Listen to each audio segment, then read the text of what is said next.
Ladies and gentlemen, welcome to welcome to Talking About Balls. I am Justin George, joined as always by Kyle Price. I am just sharing the show here. The song ends so abruptly, there's no fade out, so it just quickly, I was like, oh shit, we're on. I'm still getting used to that opening. It's like a montage.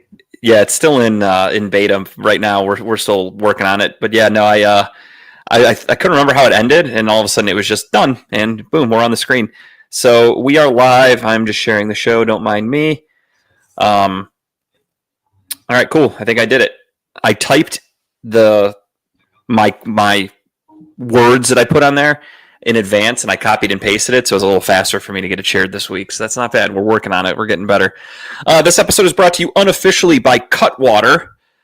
They make canned cocktails. You can find Moscow Mule. They have White Russian. Here in my hand is the Espresso Martini. I drank these like a son of a bitch when I was in the Dominican. They are delicious.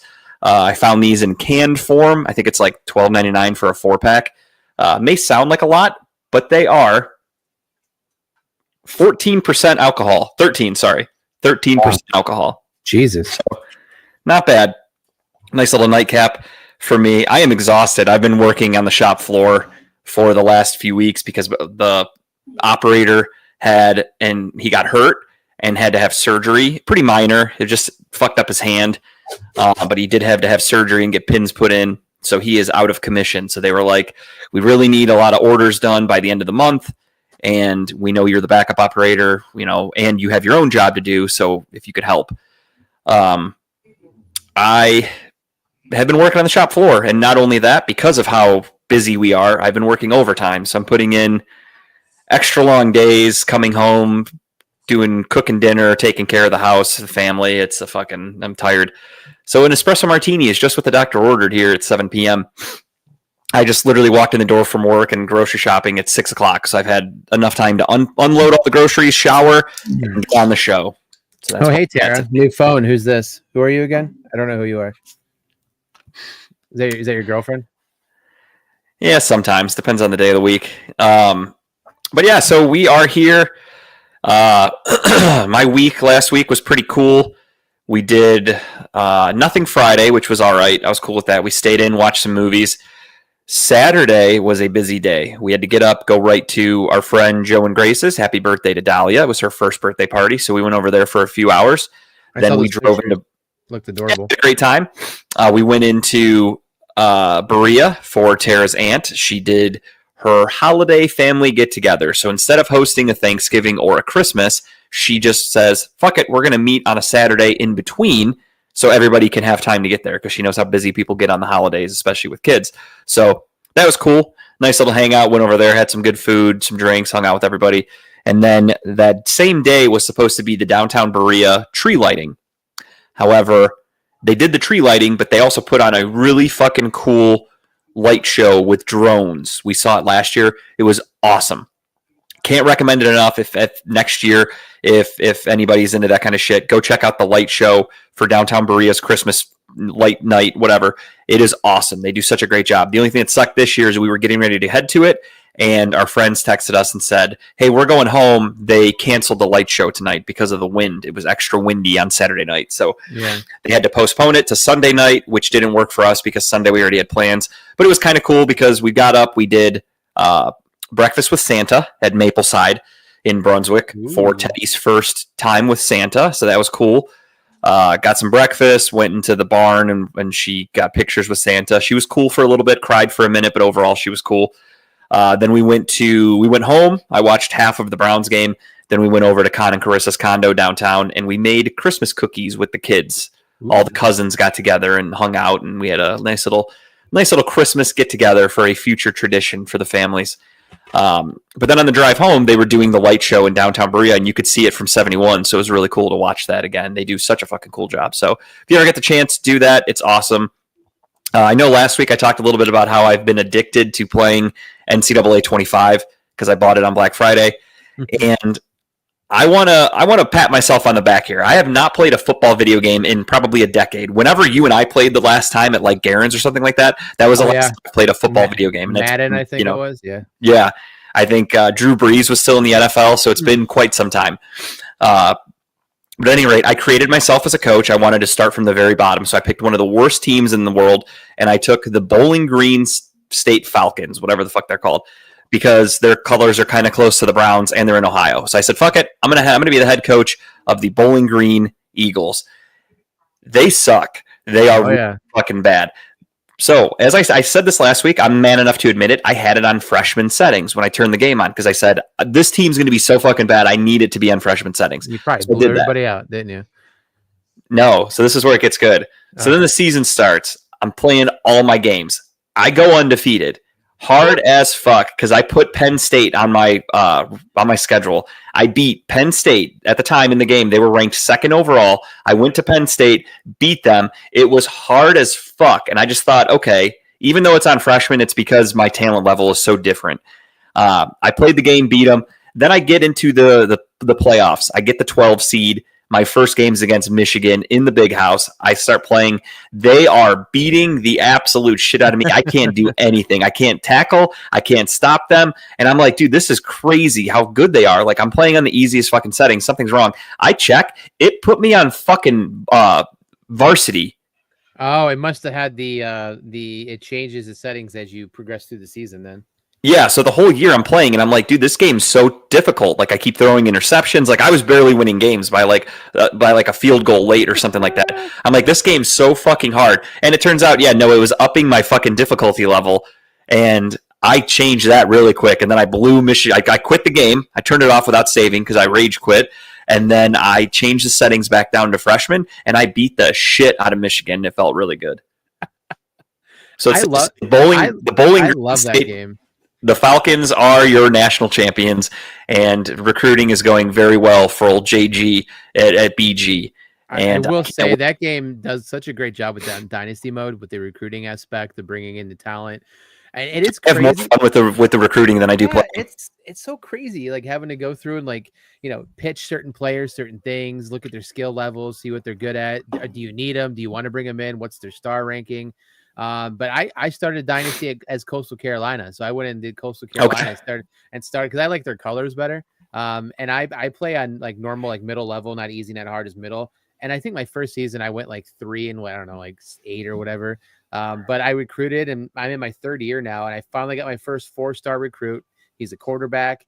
So I'm starting to move the ball a little easier now with him because he's a running quarterback. So no, that game's fun though. And they did such a good job with that. And it's not like Madden, because I have Madden too. Playing Madden and NCAA, you feel the difference, which is great, which I enjoy.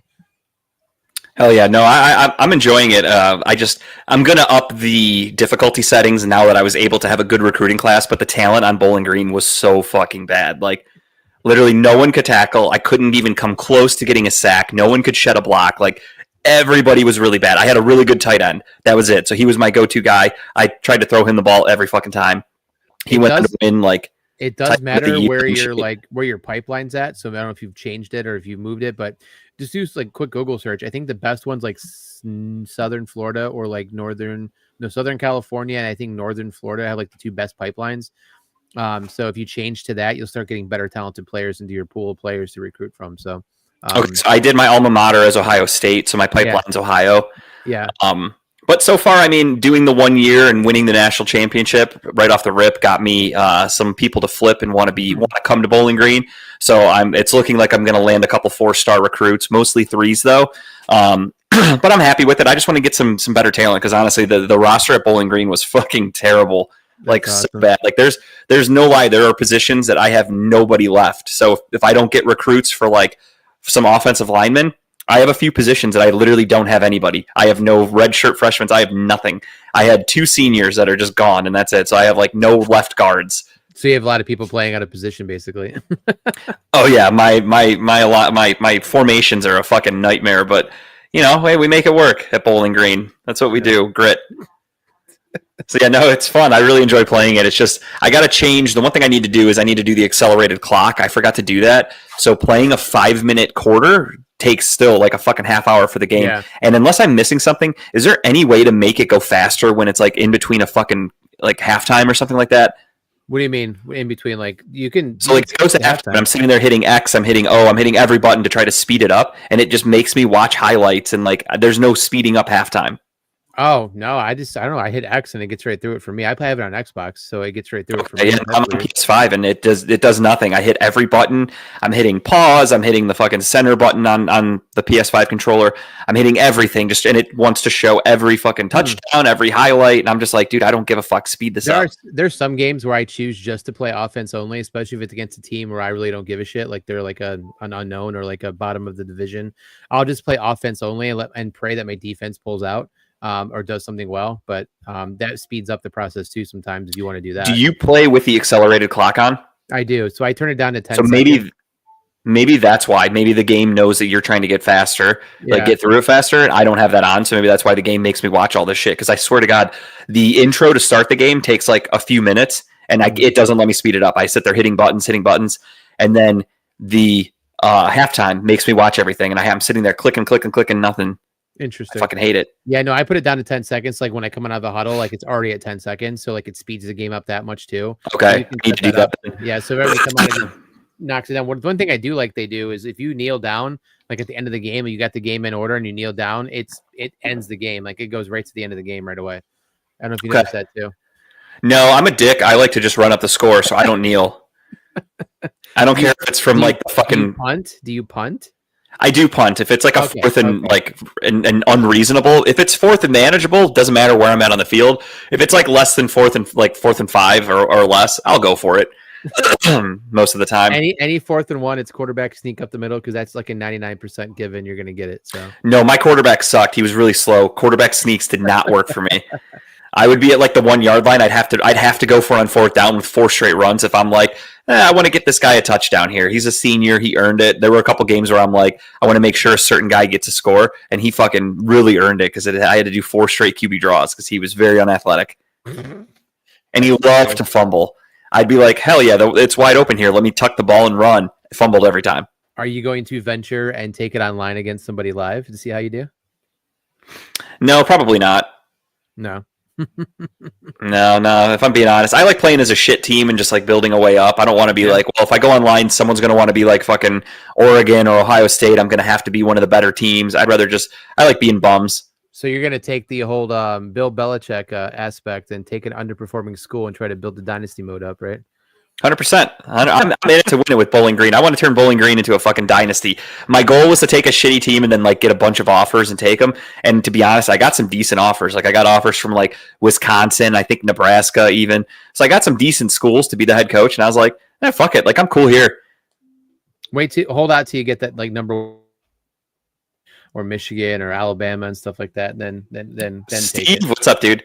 Yeah, What's up, I'm Steve? debating on like if I want to take one of those top tier schools. Like obviously it'd be cool to be Ohio State, but also it's like, I feel like I'd get burned out after a little bit. Like you're expected to be the best and win and get the best recruits. Like I like the challenge of being like, hey, let me get this kid to come to fucking Bowling Green. You think that Bowling Green's bad? So I tried doing a dynasty mode in Kent State. Kent State is, I think, the worst team in the league. Like they're trash. Like they have a bunch of like -1 star people on their team. It was horrible. It took me maybe 4 years to even get to like a potential winning record because nobody wanted to come there. Like nobody wanted to get there. I'd recruit, I'd put like offer letters out and like fly them out and everything, and I'd get them right to the end. And that's what annoys me too. You get them right to the end where they're like, you're number one on their list, And they then flip. and they flip and like they go right to another school. It's like, how is Kent State like It's so above fucking annoying. Ohio State? I'm like, oh, there's no way. Oh, I could steal this one. Nope. They go to Ohio State or Michigan or another school that obviously is bigger. So, but I guess that's all part of the fun, right? You never know. I truly love it. Like every time I'd finish a game, my favorite part was to go right to recruiting. Like, all right, let's go to the next week. I want to recruit. Yeah. All right. Yeah. So that was my week. How have you been, dude? It's been a while. It's been a while since a full episode for sure. I don't know if I have the stamina for a 2-hour episode. This is crazy. But hi, my name's Kyle. Nice to meet you. But no, I mean it's honestly, I don't lead a very exciting life. It's been kind of just work, home, and obviously bowling what I do during the week. But last weekend, I felt bad. I couldn't make it out to friend of the show, Lindsay. Birthday. Did you make it out there by chance? I don't know if you guys went. No, we had all those events going on. I told Greg, unfortunately I couldn't make it.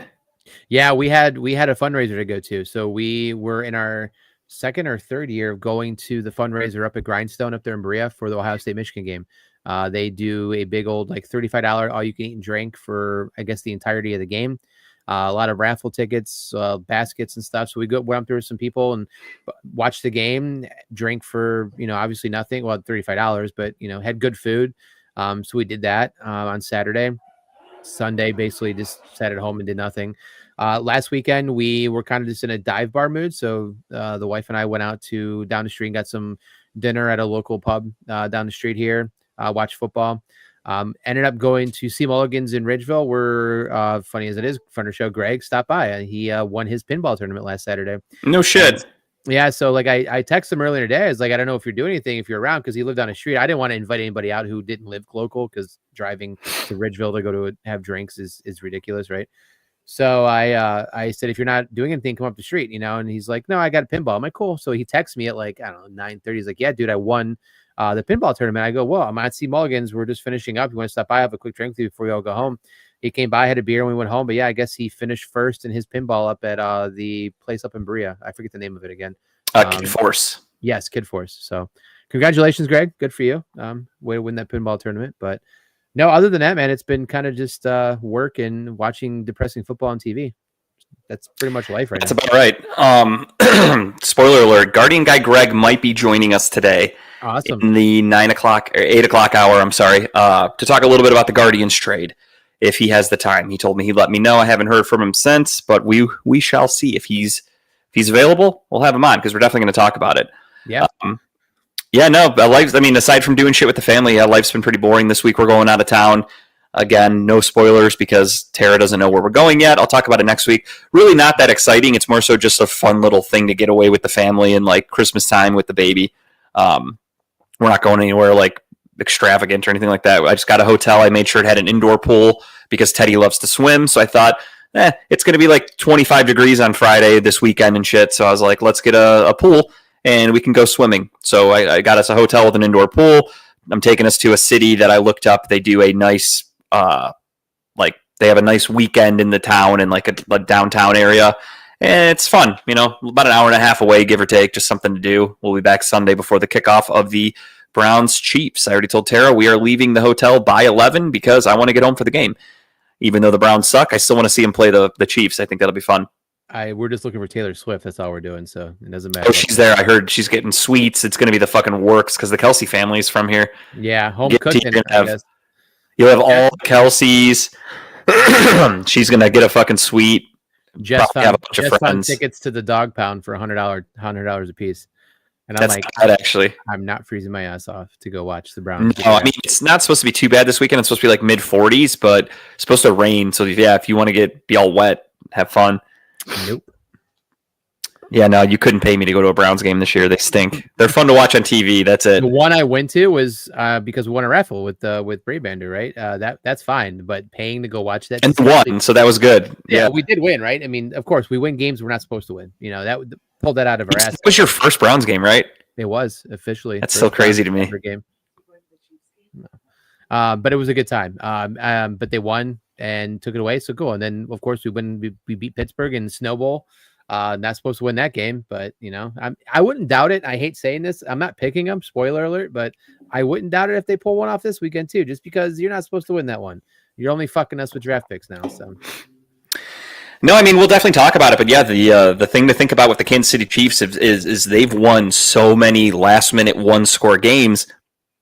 And credit to their defense. Their defense has played phenomenally. And the one thing the Browns have going for them right now, assuming he shows up, which version of him shows up, is Jameis Winston can fucking sling it on any given day.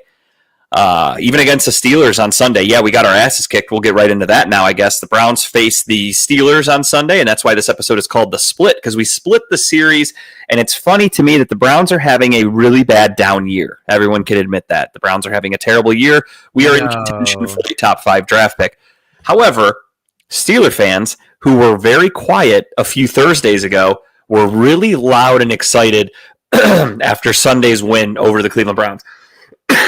Excuse me. Any names you want to drop out there? Or just going to leave it at Steelers? Literally any Steeler fan that I saw, all posting, hell yeah, great win, the clowns, blah blah blah. It's just funny to me that like beating the lowly Cleveland Browns is their Super Bowl, and that just shows how down and out Pittsburgh is. The team from North, was it Huntington Bank Field or whatever they call it? Yeah, the team from the house that Jim Brown built, even though Jim Brown never played in the stadium, we had to correct them on that nickname, and then they changed it to the team at First Energy, and now it's no longer called First Energy.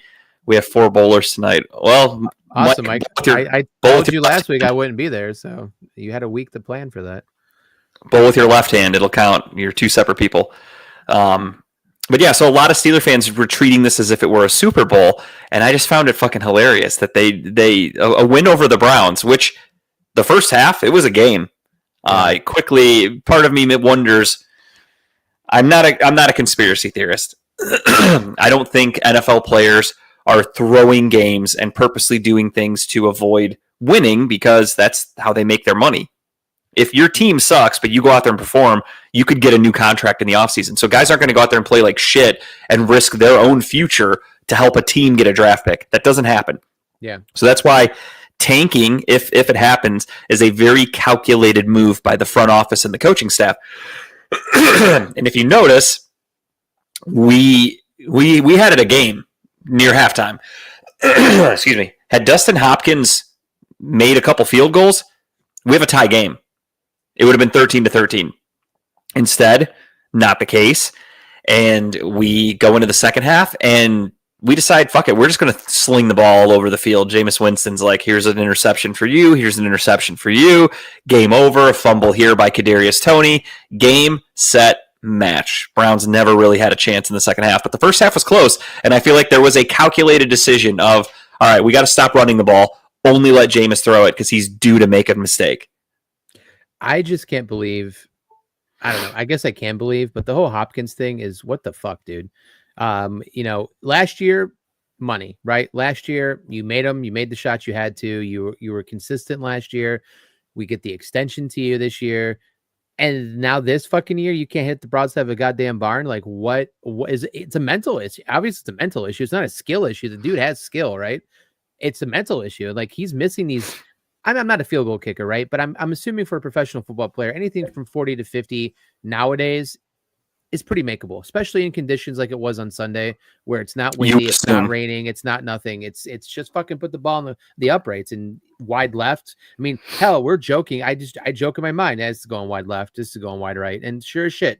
I mean, and you can't cut them, right? You can't cut them right now. I mean, you could, but that might be the worst Andrew Berry fucking signing or extension I've seen him do since he's been here. In hindsight. Well, yeah, hindsight's always 2020. At the time, Dustin Hopkins revived his career. Dustin Hopkins was a free agent when he came to Cleveland. And like you said, he was automatic last year. He won us so many games. He hit so many clutch kicks that you go, okay, this guy earned this contract. Like, we're set at kicker now. We're good. But that's the tricky part about kickers is, I mean, look at Justin Tucker. He's arguably the greatest field goal kicker of all time. What's he done this year? Hall of Fame kicker for sure. Yeah, no question about it. Arguably, could but he's in the discussion for the greatest kicker of all time in NFL history, and he has been horrible this year. He has his lowest percentage. He has his most misses. He has single-handedly cost them games. Somebody did the math, and they were like, in any loss from the Ravens, it's been by less than like whatever points, and here's how many field goals he missed in that game. Boom, boom, boom, and then you go, oh shit, he literally is costing them games at this point. So. Kind of crazy how quickly it can come and go for a kicker. It's got to be just a weird psyche thing. Do you think Tucker's going to be cut at the end of the year? Or do you think they bring him back one more year just to kind of give him his, like, this is your last year? But, I mean, you can't roll the dice with a kicker like that, though. It depends on what they can get. If they get somebody back that is, or if they bring somebody in that's, like, crushing it, and you're like, okay, we're good. Otherwise, it's like, if you bring in competition and you got a guy that's, like, kind of neck and neck with him, then you would probably stick with Justin Tucker just because of the veteran presence. But I mean, he's making a lot of money. He's a good kicker, so he's earned it. But at this point in their stage for the Ravens, it might be time to move on. I think you just have to make tough decisions. And same thing with Dustin Hopkins. I had Guardian Guy Greg and others texting me on Sunday, and they're like, I wouldn't let Dustin Hopkins return to Cleveland. I'd cut him today, blah blah blah. And I'm like, That's fair, but we suck. Like this is okay that he's missing kicks now. He hasn't cost us any games that were meaningful. He sucks in a year where the whole team sucks. So it's hard to be mad at the kicker when you look at the record. We're 3-10, and you're like, this fucking kicker's got to go, as if he's holding us back. It'd be a different. You're right. It'd be a different scenario if we were in the playoff hunt and we've maybe lost 2 or 3 games this year just because of his missed kicks, and now we're getting into the end of the season. Help. For sure. I'd be bringing in 3 other kickers right now to kind of compete with him just to see what happens. But yeah, no, right now, fuck it. I mean, just put all the third stringers in right now these last couple games. Who fucking cares? Like, I don't want Miles to get hurt. Doing that, I don't know if you saw that. I think some of the players are starting to quit because I didn't even know he was hurt. But all of a sudden, no, Greg Newsome. All of a sudden, Greg Newsome's on the IR. What happened with Njoku? What did I miss? I read something about an hour ago where it says it's shaping up to where he might not play on Sunday either. So. So there we go. We got guys that are starting to miss games. And again, I didn't see an injury at all for Greg Newsome unless I missed it. And all of a sudden I saw yesterday they put he's on the IR, so he's out for the year. They're designating. I think it was a tweet. I think it was a tweet that I missed, but it said that there's some signs pointing to Njoku not playing on Sunday. Okay, yeah, he's another one. Didn't even know he was hurt. Myles Garrett missed practice today with quote-unquote personal reasons, so we'll see what happens there. I would like to think he's going to keep playing because he's trying to win Defensive Player of the Year again, or at least be in the conversation. Another game of the Browns and Steelers where T.J. Watt was a fucking ghost. He showed up for that very first play where he was unblocked. He was unblocked, made a tackle on Nick Chubb, and then you never heard of him again. I didn't see the stats for Garrett. I know he didn't get a sack that game, did he? He did. Yeah, he sacked Russell Wilson in the third quarter. Yep. And of course, you see like the tweets from like Pony over in Pittsburgh. It's like, oh, Myles Garrett invisible the entire game. It's like, and his entire comments were people like saying what you just said. Like, yeah, we didn't see Watt anywhere on that game, but I don't know. You're never going to win that argument.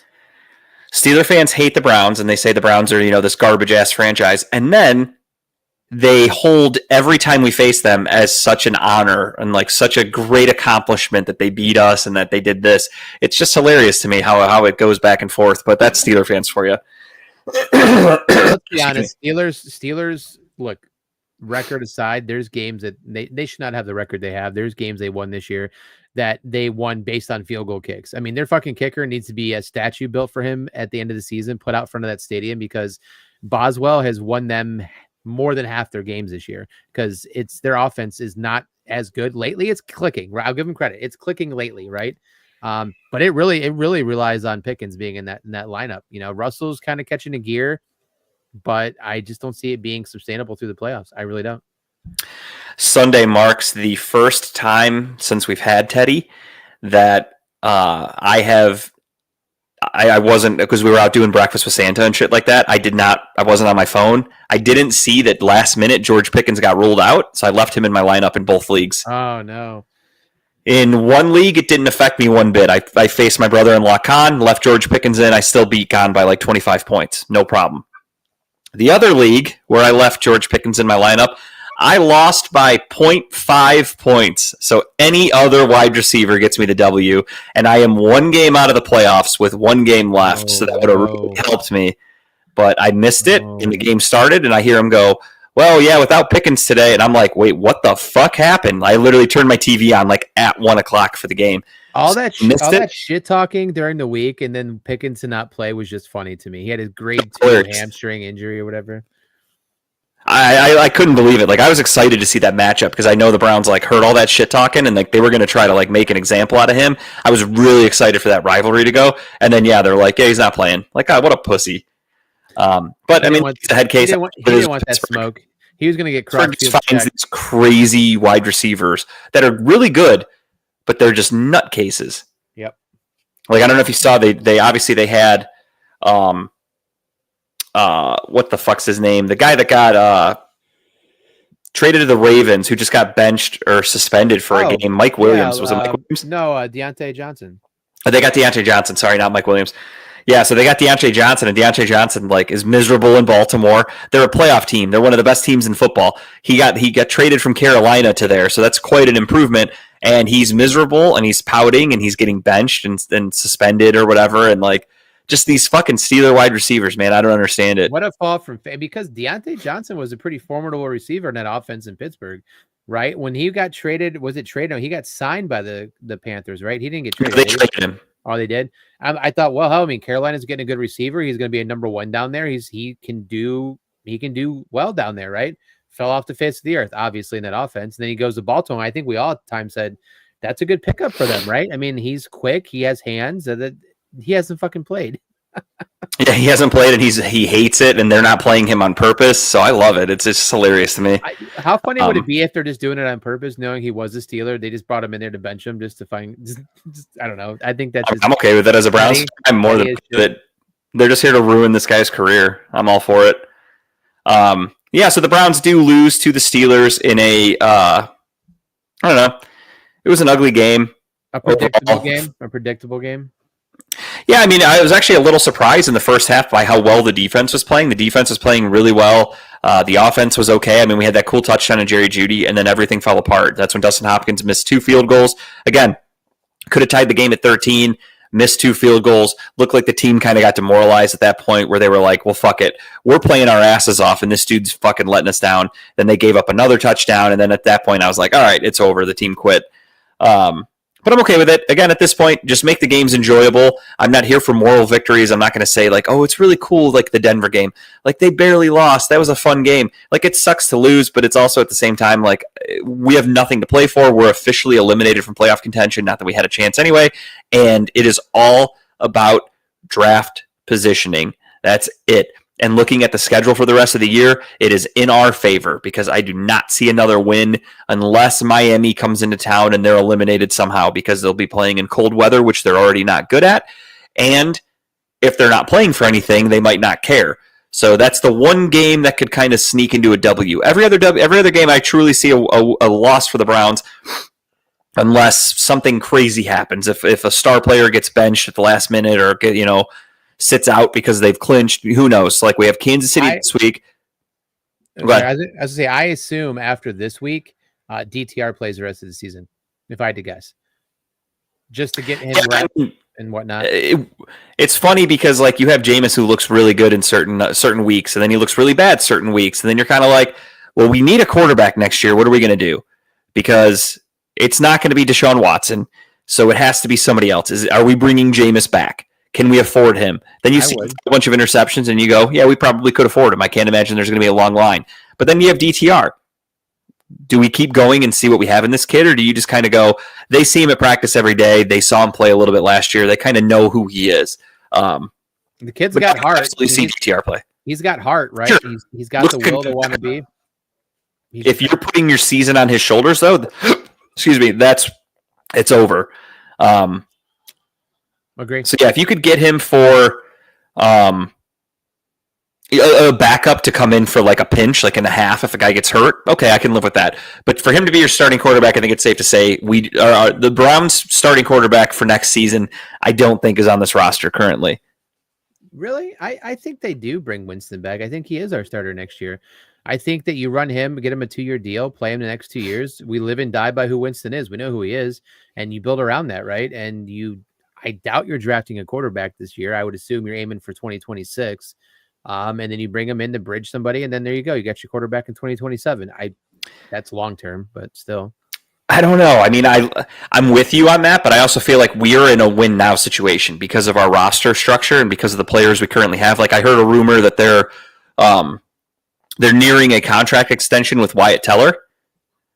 So you have these veterans who, I mean, obviously we have Denzel Ward, you have JOK, you've got Myles Garrett. You hope JOK is able to play again, but you have these guys that are under contract that they've gotten extensions. Yeah. So I really don't think they're going to take another year off. So Jameis Winston, I don't think gives you a quote-unquote year off because he can go out there and like he did against Denver. He can throw for 400 yards and 4 touchdowns. He could do that any given night. However, can they figure out his bad decision-making and his interceptions? Because the one interception he threw was a screen pass. Horrible throw. Like, what the fuck? You didn't see that guy right there? That was just a dumb decision. The second interception, he had Elijah Moore wide open. He just missed the fuck out of that throw. It was a horrible throw. So if there's a way for Kevin Stefanski in a full offseason to work with Jameis Winston to help cut down the interceptions and the stupid decisions, I'm okay with it. I would absolutely be okay with Jameis Winston coming back to be our starter for a portion of next year. But I would hope that a full-time quarterback for the future could find a way to this roster as soon as possible. I mean, I look at Jameis Winston as the black version of Brett Favre, right? He's going to fucking sling it down the field. He's going to get you 4 touchdowns, 4 interceptions. But as long as you win, you don't think about those interceptions. Right? He has yet to find a throw that he is afraid to make. That's exactly the Jameis Winston way. That's who Brett Favre was, right? Let's be honest. That's who he was. He had the most interception in NFL history, right? But he's a Hall of Famer. And he just, every time you get a chance, fucking wings it down the field, right? But no, I agree. I'd be curious to see what happens in the offseason. I mean, if we had to bring Winston back, I'm good with Winston as quarterback. We have a lot more other holes that are more urgent right now. If we had Winston as quarterback that we really need to fill, that we need to address. If we're not drafting an offensive lineman with that top 5, whatever pick, then we're fucking up already. I think there's some potential in the top part of that draft next year right now that we need to be going after offensive line first and foremost, right? That's just my opinion, but we'll get more into that down later in the year, of course. But there's just other holes I think that are more important than worrying about quarterback right now, sadly. Yeah, I mean, there's definitely. I mean, we'll talk way more about it as we get closer to, and we can actually break stuff down. Offensive line is definitely a need. I'm still on the team of Myles Garrett needs some help on that defensive line. Get him a nice compliment on the defensive end side. I think linebacker is a huge weak spot. Safety is a weak spot for this team. I think corner is becoming a weak spot. Martin Emerson, I don't know what the fuck happened to that guy, but he has become a liability. Aside from Emerson, you have Greg Newsome, who I think is going to be entering his last year under contract. Don't think they're going to give him an extension. He's not worth it. So corner is becoming a position of need. Aside from David Njoku, your tight ends are shit, so you could use a tight end. Running backs, I'm assuming we're going to have life without Nick Chubb soon, so you have to kind of accept that. And Jerome Ford is not a good starter, so we need a running back. So you need offensive linemen, you need a running back. You could definitely use a wide receiver. Jerry Jeudy's played well, but you could still use a great wide receiver if you have an opportunity to take somebody. Then do it. So you pretty much, there's almost no position on this team that can go untouched. Mm-hmm. Like you have a great corner in Denzel Ward, but you need another one. You have a great defensive end. He's getting older. He's getting older. Ward. He's getting much older, and he's going to have probably 5 more concussions by the start of next season. That's just from him brushing his teeth. So there's a lot of holes on this team. We'll see what they do. I mean, I'm cautiously optimistic for the outcome of next season. I think Jameis Winston would be a very fun starting quarterback for us, but I also don't want him to be somebody that we all hate. Because if he starts losing us games, we're going to turn on him. The only way we could hate him is if he sexually harassed a woman. Oh, wait. Never mind. He's been there, done that. He checked that box. He's in. So, yeah, it's interesting. The Brown season has been fun, at least. It's not for lack of entertainment. I'll give it that. Speaking of the Brown season and the city turning on a quarterback, I wanted to pick your brain on the Deshaun Watson situation. So the Deshaun Watson situation, for those of you that don't know, Deshaun Watson tore his Achilles back in October against Cincinnati. Tore his Achilles. That is a long recovery. That is a grueling injury from what I've heard. Like, you can't walk. You're rolling around on one of those fucking scooters. You have to rehab really hard. Look at Aaron Rodgers. It sucks. Look at Kirk Cousins. These guys came back after an Achilles injury, albeit they're 5 to 10 years older than Deshaun Watson. They still are attempting to come back from Achilles injuries, and clearly it's still affecting them well over a year after the fact. That's how long and grueling this injury can be. So you have that. It happens for Deshaun. He has this injury. He is rehabbing. I believe I heard he's in Florida. He's in Florida rehabbing. That's part of his plan for this this process. It's just what he does. He went out to dinner, or had a dinner with his girlfriend. Took a picture of his dinner. They were sitting on a balcony. You could see the water. They have a glass of wine. They have some nice pasta. That's all he posts. It's a Monday night after hours. It's not like he did it during the Browns game. Browns fans are livid. This guy's rubbing it in our face the day after we're eliminated from the playoffs. He's rubbing it in our faces that he doesn't give a fuck. He's a piece of shit, blah, blah, blah. Meanwhile, for the last 2 months that he's been hurt, everyone's just been posting after he got hurt. First off, they cheered when he got hurt. Then everyone said, stay away from my team, blah, blah, blah, get the fuck out of here. So now he's away from the team. He's just eating dinner, and the whole internet, Browns Nation, threw a fit because he posted that he's having dinner with his girlfriend on a Monday night. That was it. He didn't post it during the Browns game. He didn't say anything. It literally was just a video or like a clip of him and his girlfriend eating dinner. That's it. Browns fans are pissed, but I get it. Misery loves company. We're having a bad season. Browns fans are pissed, so they just want something to lash out at, and Deshaun Watson is obviously an easy target, so they are really letting him have it. I cannot fucking believe social media and how they're reacting to this post. What are your thoughts? You can believe it. Come on. I mean, I'm right with you. I saw the post myself, and actually, I saw the video too. I don't know if you saw the video, but it's the same area. But he took a video like what they're eating and stuff. And I'll be honest, that pasta he's eating looked pretty fucking good, dude. It looked really good. But no, I mean, yeah, who fucking cares, man? Like he can't play. He can't be part of the team. The team probably wouldn't want him rehabbing at the facility anyways. I think the doctor he had surgery with is in Florida or wherever he's at. So he's probably within like a distance of where he needs to be to get rehabbed and make sure it's healing correctly. So who fucking cares? Like it's again, we as Browns fans, we as a Cleveland fan base need to find something to bitch about and complain about, and that's exactly what we're doing right now. So we lost football, boom, let's turn to something else we can complain about, right? That's just what it is. This is what we do, right? And now the Guardians gave us another reason yesterday for those to get over the Deshaun thing quickly and then turn to that, right? So it's just all we do is we go around the entire way and bitch and complain about something. So if the Cavs lose, this fucking team sucks. They're overrated. I can't believe they lost another game, even though they're the best team in the fucking NBA right now. It's just who we are as a fan base, man. We are miserable. And I've been there before. I saw that loss for the Cavaliers on Sunday a mile away. I was with my brother-in-law all day. And, Khan's a big Cavs fan. He has season tickets. He's a diehard. And he asked me, he's like, what do you think about tonight's game? He's like, I got a parlay going. And I said, well, they're going to lose. And he's like, what? I'm like, yeah, dude, the Miami flu is very real.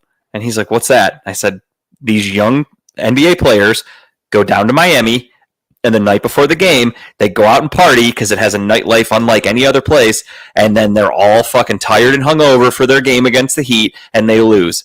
And he's like, well, no, they just played against Charlotte. You don't think these young guys are going to go back and be tired? I'm like, dude, they are some of the best athletes in the world. They're not tired enough to where they're going to skip a night in Miami. We had a 1 o'clock game on Saturday afternoon against the Hornets, went right down to Florida. Those guys were out all fucking night, guaranteed. And that's why we went into Miami and we lost that game.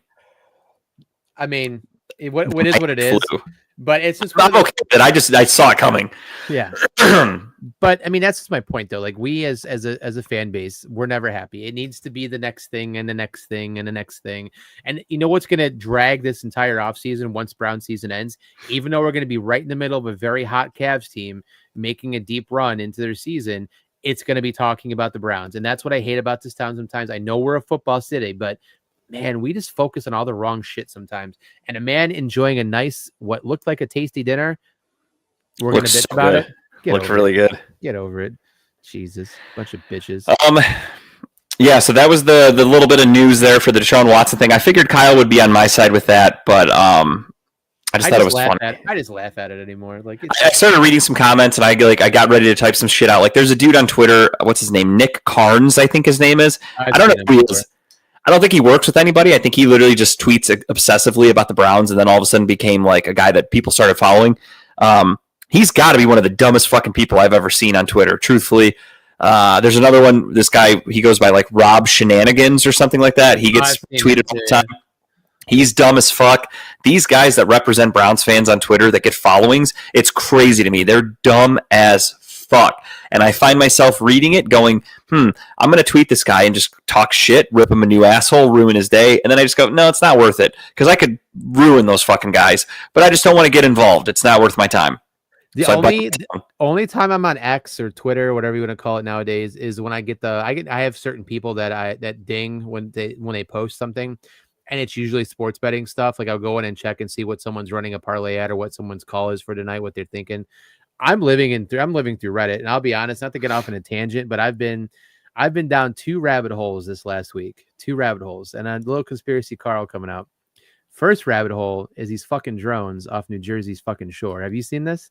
Have you looked into this yet? A little bit. I haven't done a lot of digging into it. Jump into the rabbit hole with me when you get a chance, but it's interesting. And the other one, obviously, talk of the town, is the United Health CEO, killing, right?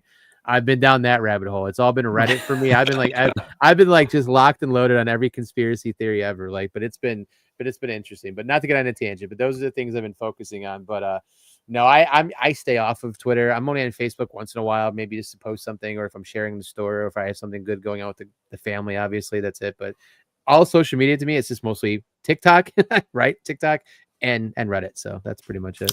Yeah, I stick to the main 3. I use X, Facebook, and Instagram. Truthfully, I spend hardly any time on any of them. X more than any, but X, I'm not engaging with anybody. It's more so just I don't go on it for 6 hours, and then I open it up and I go, okay, now I have 6 hours to scroll, like, to catch up from. I don't follow that many people either, so it's mostly just, like you said, it's sports news. I follow sports shit pretty much. Yep. Instagram, I check it every once in a while. I really don't go on it that much unless I'm posting something. And then same thing with Facebook. Facebook, I just use it if I'm actually making a post. I hardly engage with anybody. I don't comment on people's posts. I don't do anything. Why it's a dumpster. They're looking for trash. No, It is a shithole. I'll give you that context real quick. You can look into it later, but there's drones have been flying off, or things been flying off the coast of New Jersey. Some people are claiming it's an Iranian mothership that's releasing these drones off the coast of New Jersey, hovering over. Just dig that. Go into the rabbit hole. Just go down the rabbit. It's crazy. All right. But no, Reddit to me is kind of a therapeutic thing, because I can just, if I want to talk shit or if I want to make comments, I can, because you don't know who the fuck I am. Incognito. You can just say what you want to sometimes. And sometimes I have good one-liners to people. Like, I'll say something, and to me, when you get that like 1 or 2 upvotes, like, oh, okay, cool. Somebody thought it was funny, right? But that's it, But there's so many cool topics on there to get into. Shit I didn't know about. Or I follow like Not the Onion. I don't know if you follow that subreddit, but Not the Onion, where it's like great. If you can follow the subreddit, because it's crazy. So but it's wild headlines that are actually true. Correct. Right. Okay. So not the Onion. So it's wild headlines. You look at it, you go, there's no way. And then you look at it, it's an actual fucking true story. Like, holy shit. That's entertaining in itself. Yeah, like I go on there, like I look up like life hacks and shit like that people post. I'm like, oh, I never thought of that. Like, there's some cool shit. DIY. Yeah. You learn a lot on Reddit. I do enjoy Reddit a lot. I truthfully do. That's one that I find myself going on, but like I don't go on it consistently. I'm like, every few days I'll remember that I have the app, and I'm like, oh yeah, let's go on Reddit if I'm killing time. I hardly go on TikTok at all. I don't like sound coming out of my phone unless it's like something I'm purposely playing. So I don't want to like have videos just playing. I hate it. Like, I opened it up the other day for the first time because there's that thing going around that's like, oh, if you click here, you can earn money from TikTok, and everyone's doing it. So Tara was like, let me see your phone. I saw Tara trying to get some moolah on the side there. I saw that. Yeah, so she opens up my phone to like click the link or whatever, and it opens up my TikTok app, and she's like, you have 44 messages? And I'm like, yeah, I don't go on it, dude. I literally, if the Browns win, I make a buzzball video, and then I close it. That's the only time I go on TikTok. I do not go on TikTok, hardly. 44 messages or 44 notifications? Because if someone likes the video, you get a pop-up notification. It was both. I have a bunch of unread or like unseen messages of people sent me shit, and then I've got a bunch of notifications too. So I'd say like give or take half. I probably have like 20 unread video or like unseen videos that people sent me, and the rest are just notifications of like people that last buzzball video or something. One thing about TikTok that annoys me, and I know we're on a tangent now, a squirrel, right? We're with the squirrel.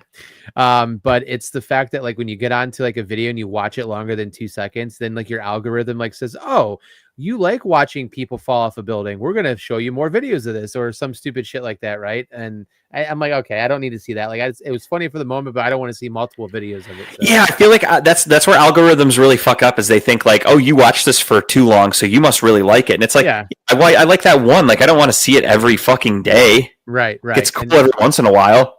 Right, okay, exactly. We got a text from Greg. Link incoming. Hell yeah, he's ready to talk. Let me get that link to him. You want to jump through the NFL recap real quick and then get to Greg? Yeah, we'll do the NFL recap while I send it. I'll send the link to Greg. So, George, if you could get that going, we're going to do the NFL recap here, ladies and germs. Germs. Boom. Excuse me. Thursday Night Football, we had the Green Bay Packers losing to the Detroit Lions 34-31 in what was, as expected, a fucking good game. That was a really good game. The Lions are good. They're finding ways to win. Dan Campbell, I truly think, made a really stupid decision going for it on that fourth down play. The balls on that man. The balls on that man. It's what I've told my buddy Josh. You've met Josh, he's from Detroit, from Michigan, huge Lions fan. I've told him before, I'm like, I like Dan Campbell. I know I've said it on this show too. I like Dan Campbell, but Dan Campbell is his own worst enemy because he makes really stupid in-game decisions. That was a really fucking dumb decision to go for it on a fourth and a very long one to possibly get, a 4-yard advantage on your field goal. It wasn't like it was a crazy field goal distance either. Your kicker probably is hitting that from 4 yards back if you kick it on fourth down.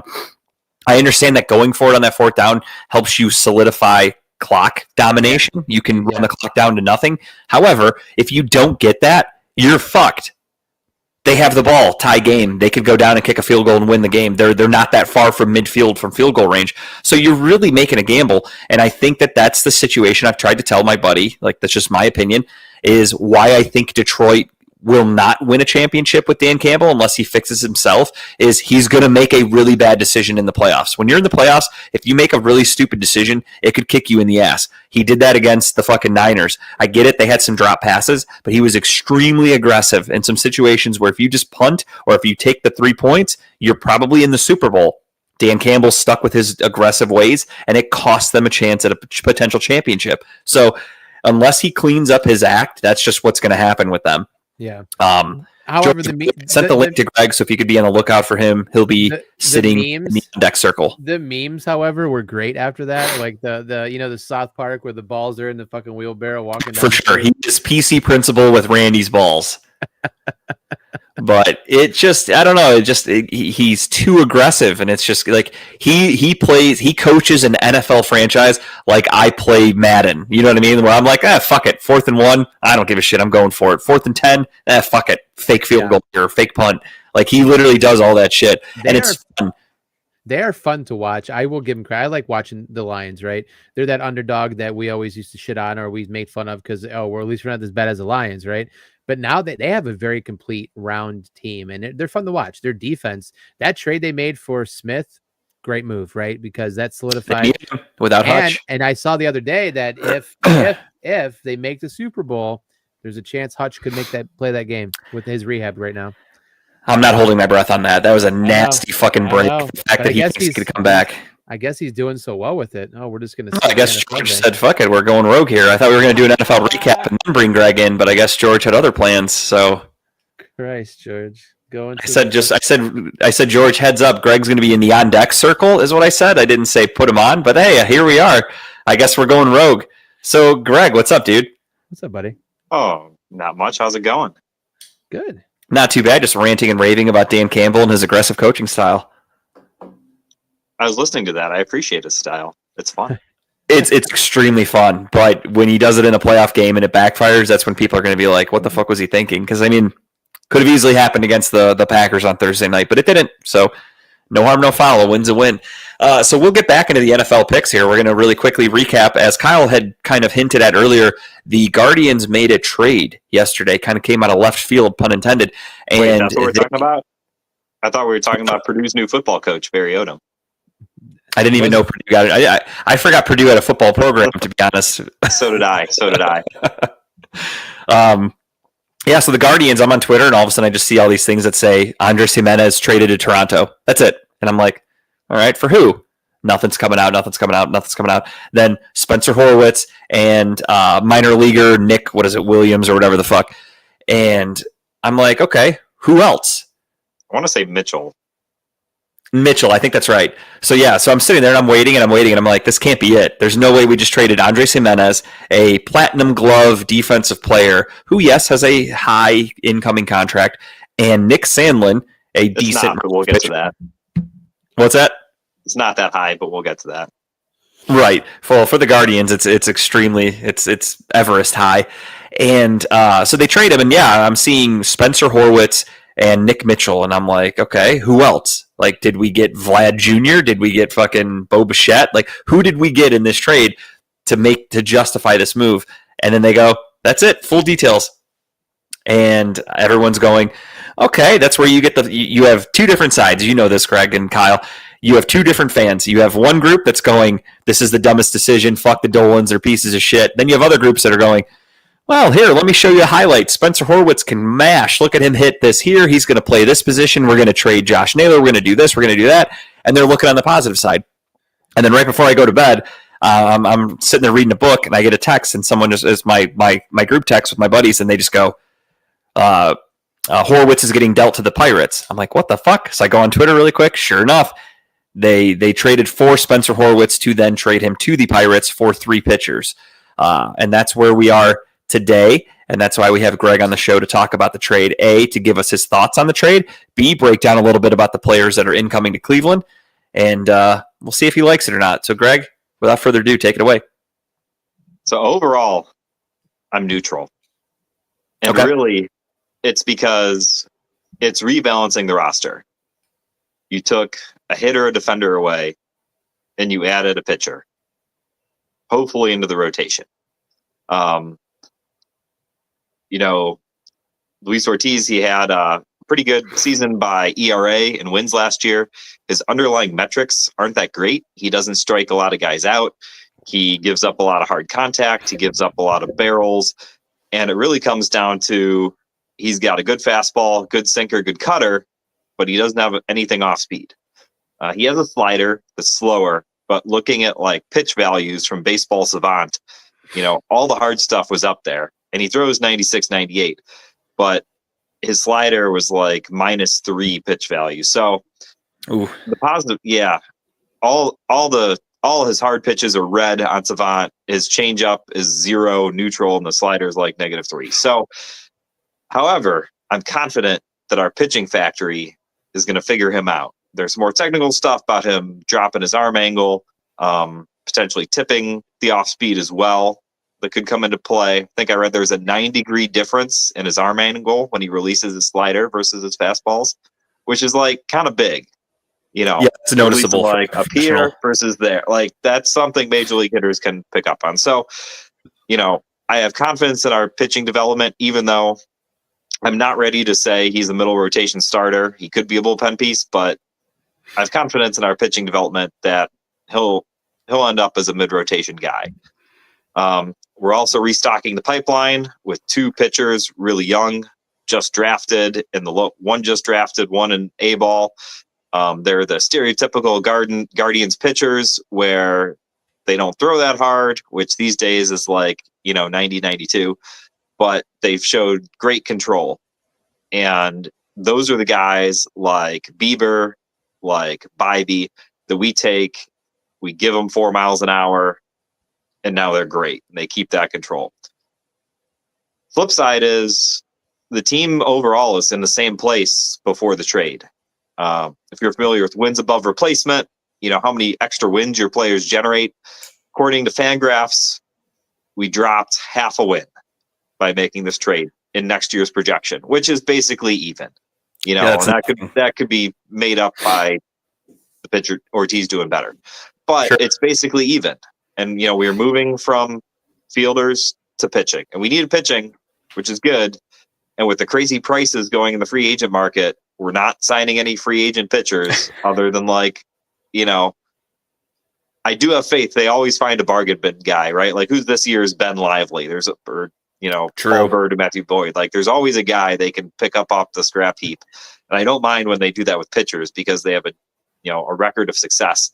It's hitters that they suck at picking up the scraps and turning them around. So what do you mean? You didn't like the Josh Bell signing a couple years ago?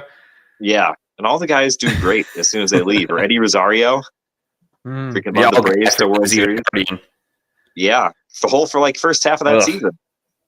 Isn't the positive side of this though? We did free up some money, right? We freed up 10, 11 million, and then like 100 million over the next couple of years too. So they freed up 11 million next year to bring somebody in. Obviously not a good player, but someone better.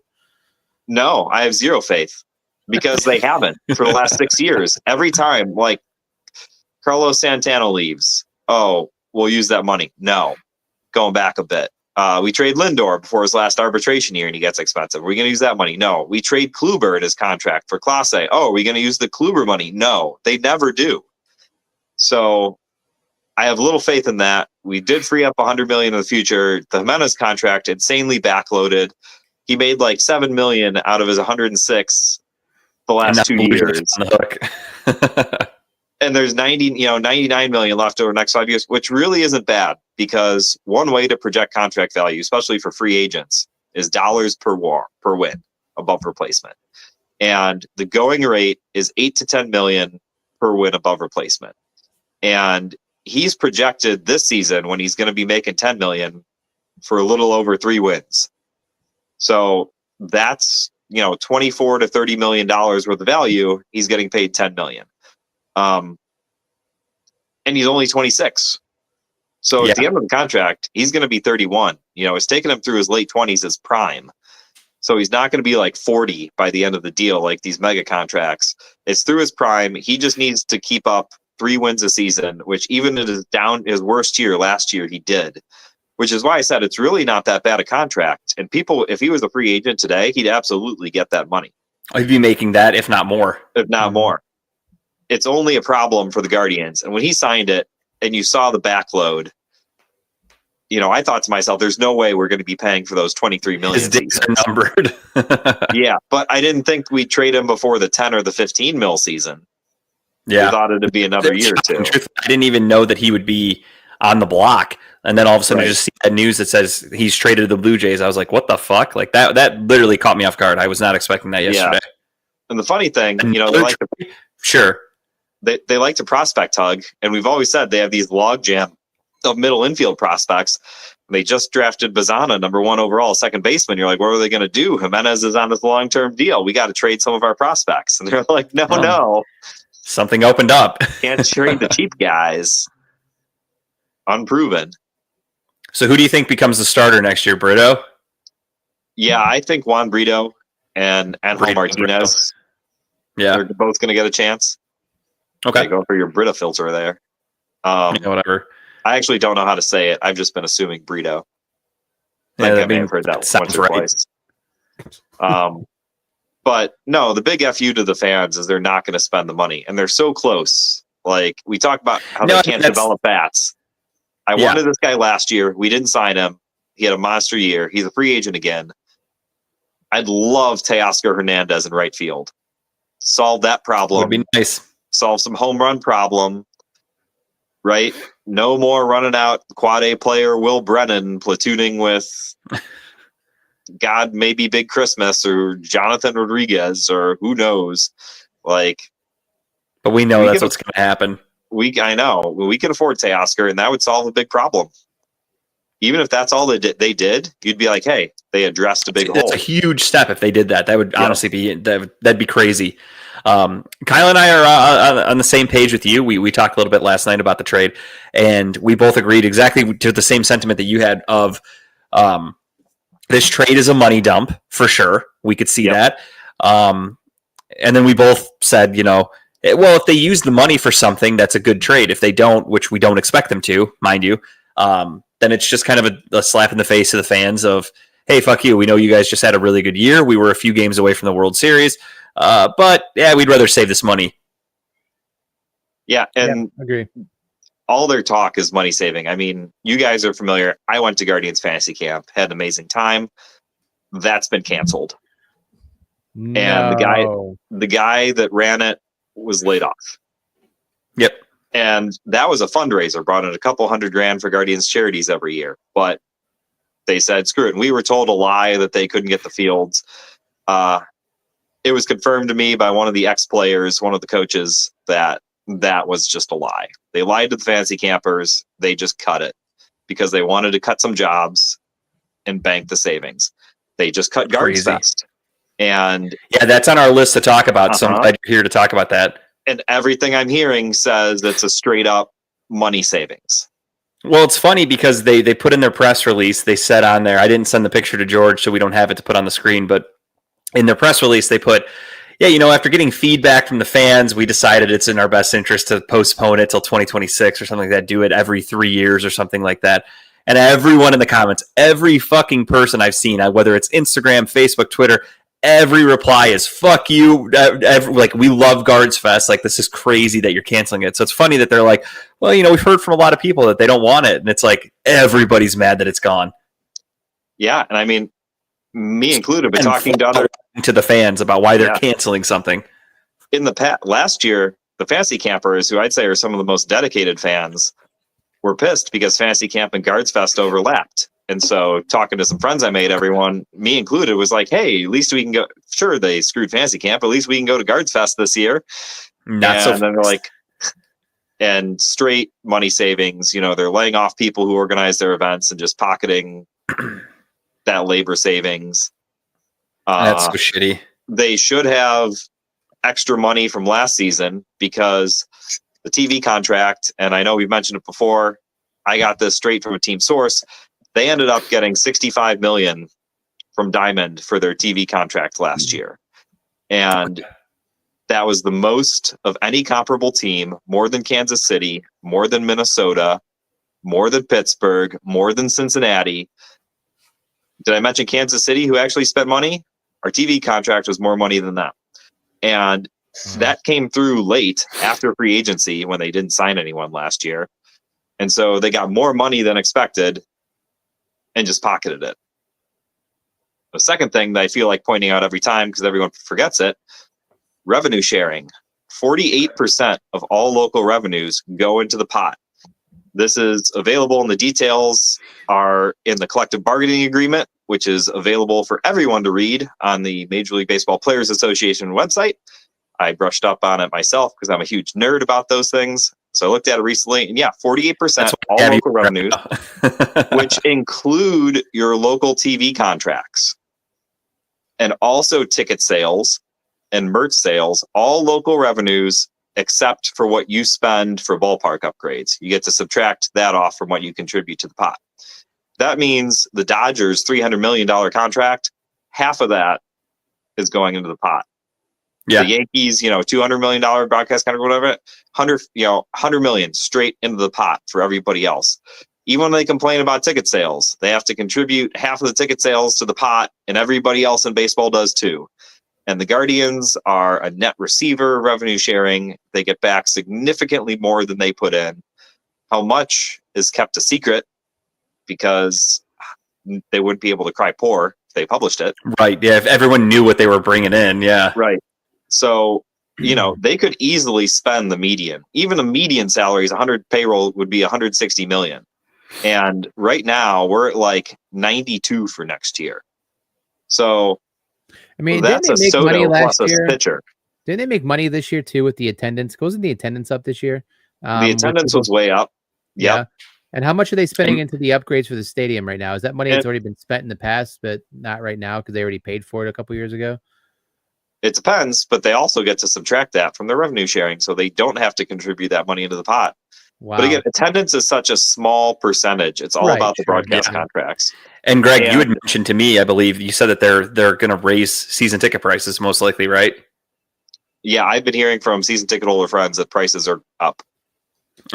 But see, this is where they shoot themselves in the foot because it's, the typical Guardians fan, all they see is attendance is up and they still don't spend money, right? They don't see the behind the scenes stuff, Greg, that and you talk about, right? So it's all about what they see, right? And so the perspective is we come to the game, we have increased stadium presence. We're there to support this team like you want us to, and you still don't do shit, right? And that sucks, And that is true. Every ticket that someone buys is extra income.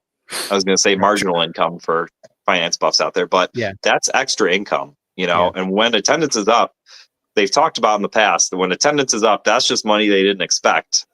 And therefore it's extra and should be available to spend. Right. It's not because the Dolans only have 3 more years of ownership. And my theory is they're just pocketing everything they can on the way out. Yep. Before Blitzer takes over or gets majority, and which is 2028. 3 more years, I believe. Okay. I want to say it was 5 years. So what's that? Does he have more money than the Dolans do? It's a thorny question because how much money do the Dolans have? Yeah, we don't really know. Right? It's Touche. So, my hopes are that he at least gets us up to middle of the pack. And I'm basing this off the fact that, the teams that he owns in non-salary caps leagues, he owns this team called Crystal Palace, which is a soccer team in London that plays in the Premier League. And there's more motivation there because there's promotion and relegation. If you finish bottom 3 in the league, you're demoted to the minors for the next season. And you lose that fat broadcast contract. But Crystal Palace, before Blitzer bought them, was always in that relegation zone, always at risk and going up and down between the minors. Since he bought them, he's not spending like the monster clubs, and he's not a Russian oligarch or anything like that, or the nation of Saudi Arabia. Not yet, at least, yeah. Yeah, or he's not like Saudi Arabia and their sports fund, but he's spent enough to bring Crystal Palace, for the most part, into the middle of the standings every year. So, behind the big 6 teams that have a lot of financial might behind them, but for the most part, out of that out of the risk of being sent down and relegated every year. So they're in the middle, and that's what I'm hopeful he'll do for the Guardians. Which the Guardians have had enough success with being at the bottom that being in the middle could be a tremendous improvement. Yep. Assuming they keep everybody intact and the front office staff that we have. Yep. I mean, you had $60 million to the payroll this year. That gets you a Juan Soto. It would have gotten you an Ohtani. It would get you a Teoscar Hernandez and like 8 of them. A Max. Is it Fried or Freed? Freed. I say Freed. Freed. I swear I've heard Max Fried. Which I've only heard Max Fried. Okay. But yeah, that would get you a Fried or Teoscar Hernandez. I mean, burrito, apples to oranges. We don't claim to be the most well-spoken team. It's okay. We don't want Pete Alonso. Fuck that dude. That's the problem too. Talking about trading Naylor and getting out from his $12 million this year. Like, am I feeling warm and fuzzy about him? No, because he's gone. He went really downhill as last season went on. But the dude hit 30 homers. Yeah, he still hit 30 homers and knocked in 100 runs and had, was 20 to 30% better hitter than league average. So he was our second best hitter. Yeah, you can't just. We got to play Moneyball. How do we replace those hits? Yeah, reservations aside, we need power. We can't take away our second best power hitter. And just get better. It's not how it works. Even though, again, I have reservations about Naylor. I love the dude. I want all the smoke. I hope he turns it around this year, but he was on a downward trajectory as last year ended. And I think, that's why he's probably not getting offered an extension. They're getting offered just a super duper cheap one. And we have Manzardo waiting. Hypothetically speaking, if we lose Naylor if we trade him for whatever, we'll just say prospect. So nothing that's going to impact us today. What are your thoughts on Manzardo being an everyday first baseman? I have high hopes. I think there's going to be some growing pains, like there are with many, I don't know if he still has rookie qualification, but either rookies or second-year players. I think he might have been up long enough to be. Last year was his rookie year, technically, maybe. I don't know. Yeah, that's a good question. I'd have to look. Either way, I think he can be a solid first baseman for a long time, but I think Naylor's going to be better next year. Sure. Yeah, long-term speaking, Manzardo, it's like, okay, cool, get him out there. We got all these young infielders, and the future's looking bright. But it's like, you were just in the ALCS. How about you build on that instead of worrying about, all right, well, we tried. Time to take a step back. Right. Like, I want a World Series win before I die. I feel like it's not looking good. I'm not that old, but we were so close. The hourglass is running out. I have relatives who are huge Cleveland baseball fans who were born and passed away and never saw a World Series. Yeah. I mean, if you're younger than, I think 74 right now, 76. Never. Yeah, younger than like mid 70s. 48. Yeah. So 52 plus 24. So if you're younger than 76 years old, you haven't seen a World Series. And this trade, it's their traditional trying to thread the needle and never have a rebuild year. while just staying competitive. Because, hey, we dump money, which don't care about, really. Right. I'm not super rich and I'm not spending it, so whatever. But, our roster stayed neutral as far as this year. And we added some potential arms for the future, which is cool. But our window is now. Doesn't help us today. Yeah. Right. Doesn't help us now. I wasn't very interested. I was surprised by the Bieber signing. I thought it's a bad contract for the team. I was surprised they signed him, and he's probably not coming back till mid-season. So on one hand, it's really a signing with an eye towards having an ace in the postseason, which would be great for sure. If he still has it when he comes back, right? You gotta make sure he heals all right and everything. Yeah, absolutely. There's a lot of risk, and I don't like the player option because if he's good, he's not going to pick it up. He's gone. Yeah, we'll pay him a $4 million buyout, so $14 million, and then he's gone.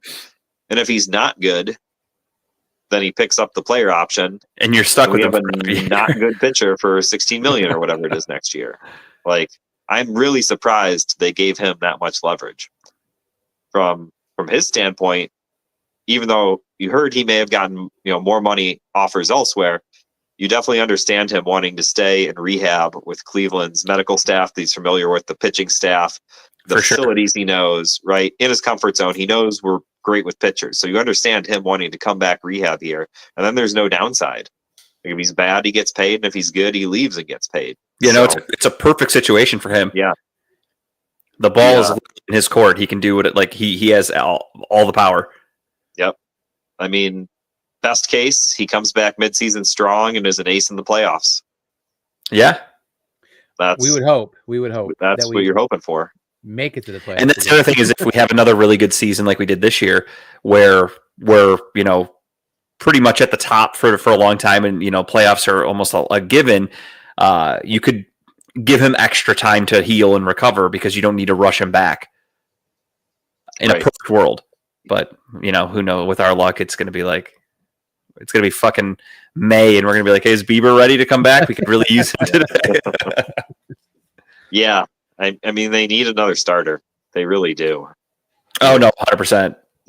And even though we have enough guys in the rotation right now, because opening day, you would think Bibee, Williams, Ortiz, Lively, Cantillo, which always gets me. I always want to say it Cantillo because he's Hispanic, but yeah, they say Cantillo.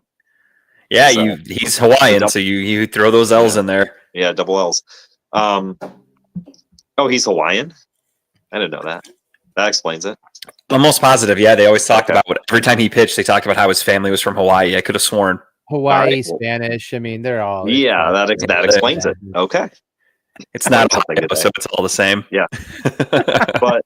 And then you've pretty much got Tristan McKenzie as your bullpen longman / emergency starter because they re-signed him and he's out of options, so he can't get sent down to the minors. Yeah, it's either he's designated for assignment or he's here. Yeah. And there's going to be injuries. Like, pitchers get hurt. Yep. I don't know if a team's ever gone through a season with 5 starters. You can use up to 20. I've ever seen. Yeah, you've got injuries and you've got random double headers and rain delays, or you got to call guys up for random starts because you're fucking with your rest days and stuff like that. So yeah, there's always something. Yeah, and there's a couple rookies. I don't know. Doug Nikhazy looked pretty good in the minors last year. Just guessing on that pronunciation. Theme of the episode. Sounds good to me. I'll allow it. Yeah. And we have a rookie or two, but we still need another starter at least to get through the season. Sure. So, and again, I'm fine with them doing the usual pitcher scrap heap where they pick someone up and turn him around, and he's great for a year, gives you innings. But yeah, they need more offense. For as mad as people are acting on social media right now for the Andres Gimenez trade for that side of the fence, I look at it as I feel like the Guardians front office, whether your thoughts and feelings on the Dolans completely irrelevant. I get it. They don't spend enough money. I'm fully aware of that. But in terms of the front office and their decision making when it comes to trades and stuff like that, they rarely lose trades. So I kind of look at it as You don't agree with that? They had a better track record until Oh, for sure. Don't get me wrong. They're not hitting like they Until- used to, but Yandy Diaz, Junior Caminero, and Yainer Diaz trades all happened, where it's basically 3 all-stars potentially for Jake Bowers, Miles Straw, and some random reliever who like didn't even make the bigs. hey, Miles But- Straw won a Gold Glove. Okay, can't put a price on the defense that Tito And we Francona loved putting Paying out him, we are paying him $6.5 million this year. Oof. Hey, he was who was more clutch in the end of the season last year than Miles Straw when he came up here and did absolutely nothing when we needed him most. Yeah, as an aside, one thing that always gets me, the last guy on the roster always ends up mattering. Whether it's Michael Martinez in the World Series or somehow Miles Straw taking meaningful at-bats in a pennant race. And Your guys, hang on, George has a question. Your guys' thoughts on losing Christian Cairo to the Braves in Major League Phase Rule 5 draft from today? Didn't even know that happened, if I'm being honest.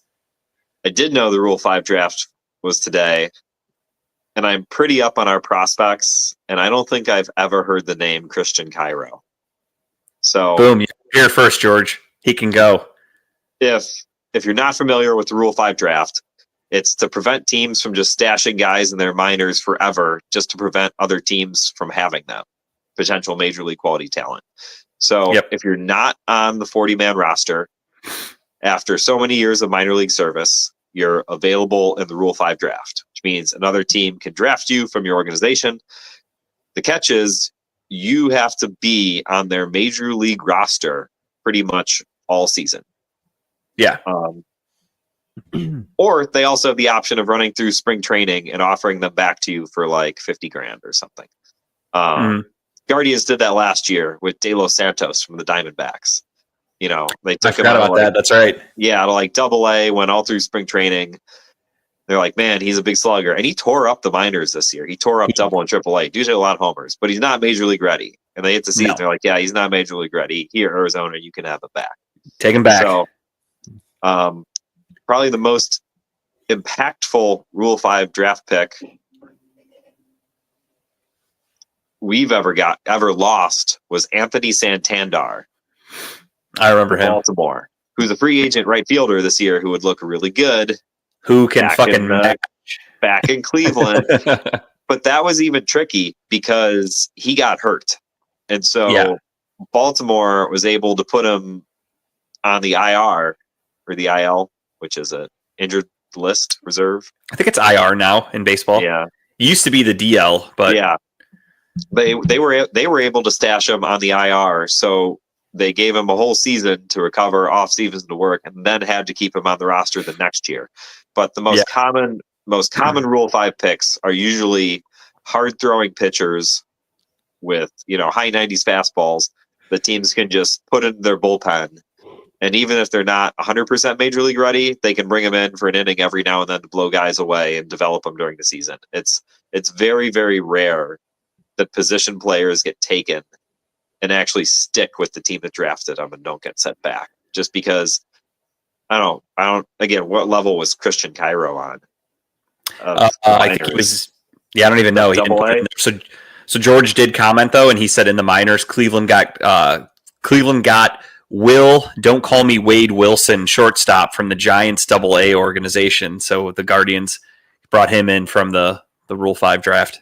Yeah, They're but that's in the middle minor infielder. league portion. There's a major league portion and a minor league portion. And Okay, the so minor he's league portion, allowed to stay in the minors. We don't have to put him on Right. the 40-man. Gotcha. Oh, Cairo was a major league portion. right? Exactly. And what level was he at last year? I mean, George he wasn't at AAA. He was. I don't think he was at Akron. I don't think he was at Double-A. to me personally. Like the one shortstop who, The penal league with fucking yeah, like Rick Vaughn. besides the guys who were called up this year or sent back, like Arias and Juan Brito, Angel Martinez, like the prospect guys are saying our shortstop of the future next is a student named Angel Genoa, who Okay. tore up, I want to say Lake County Single A. Looks So like he played with the Rubber Ducks. Guardians lost 4 left-handed pitchers in the minor league draft. Yeah. Shit happens. We've got a million pitchers. I'm not really worried about us. If they didn't protect them, I'm not worried. That's like saying Elon Musk lost $20 today. Like, it's fucking nothing in the grand scheme of things. Yeah. I'd look up who this Cairo guy is, but I'm using my phone to He played for the Rubber Jordan Ducks, it looks like. did he? Yeah.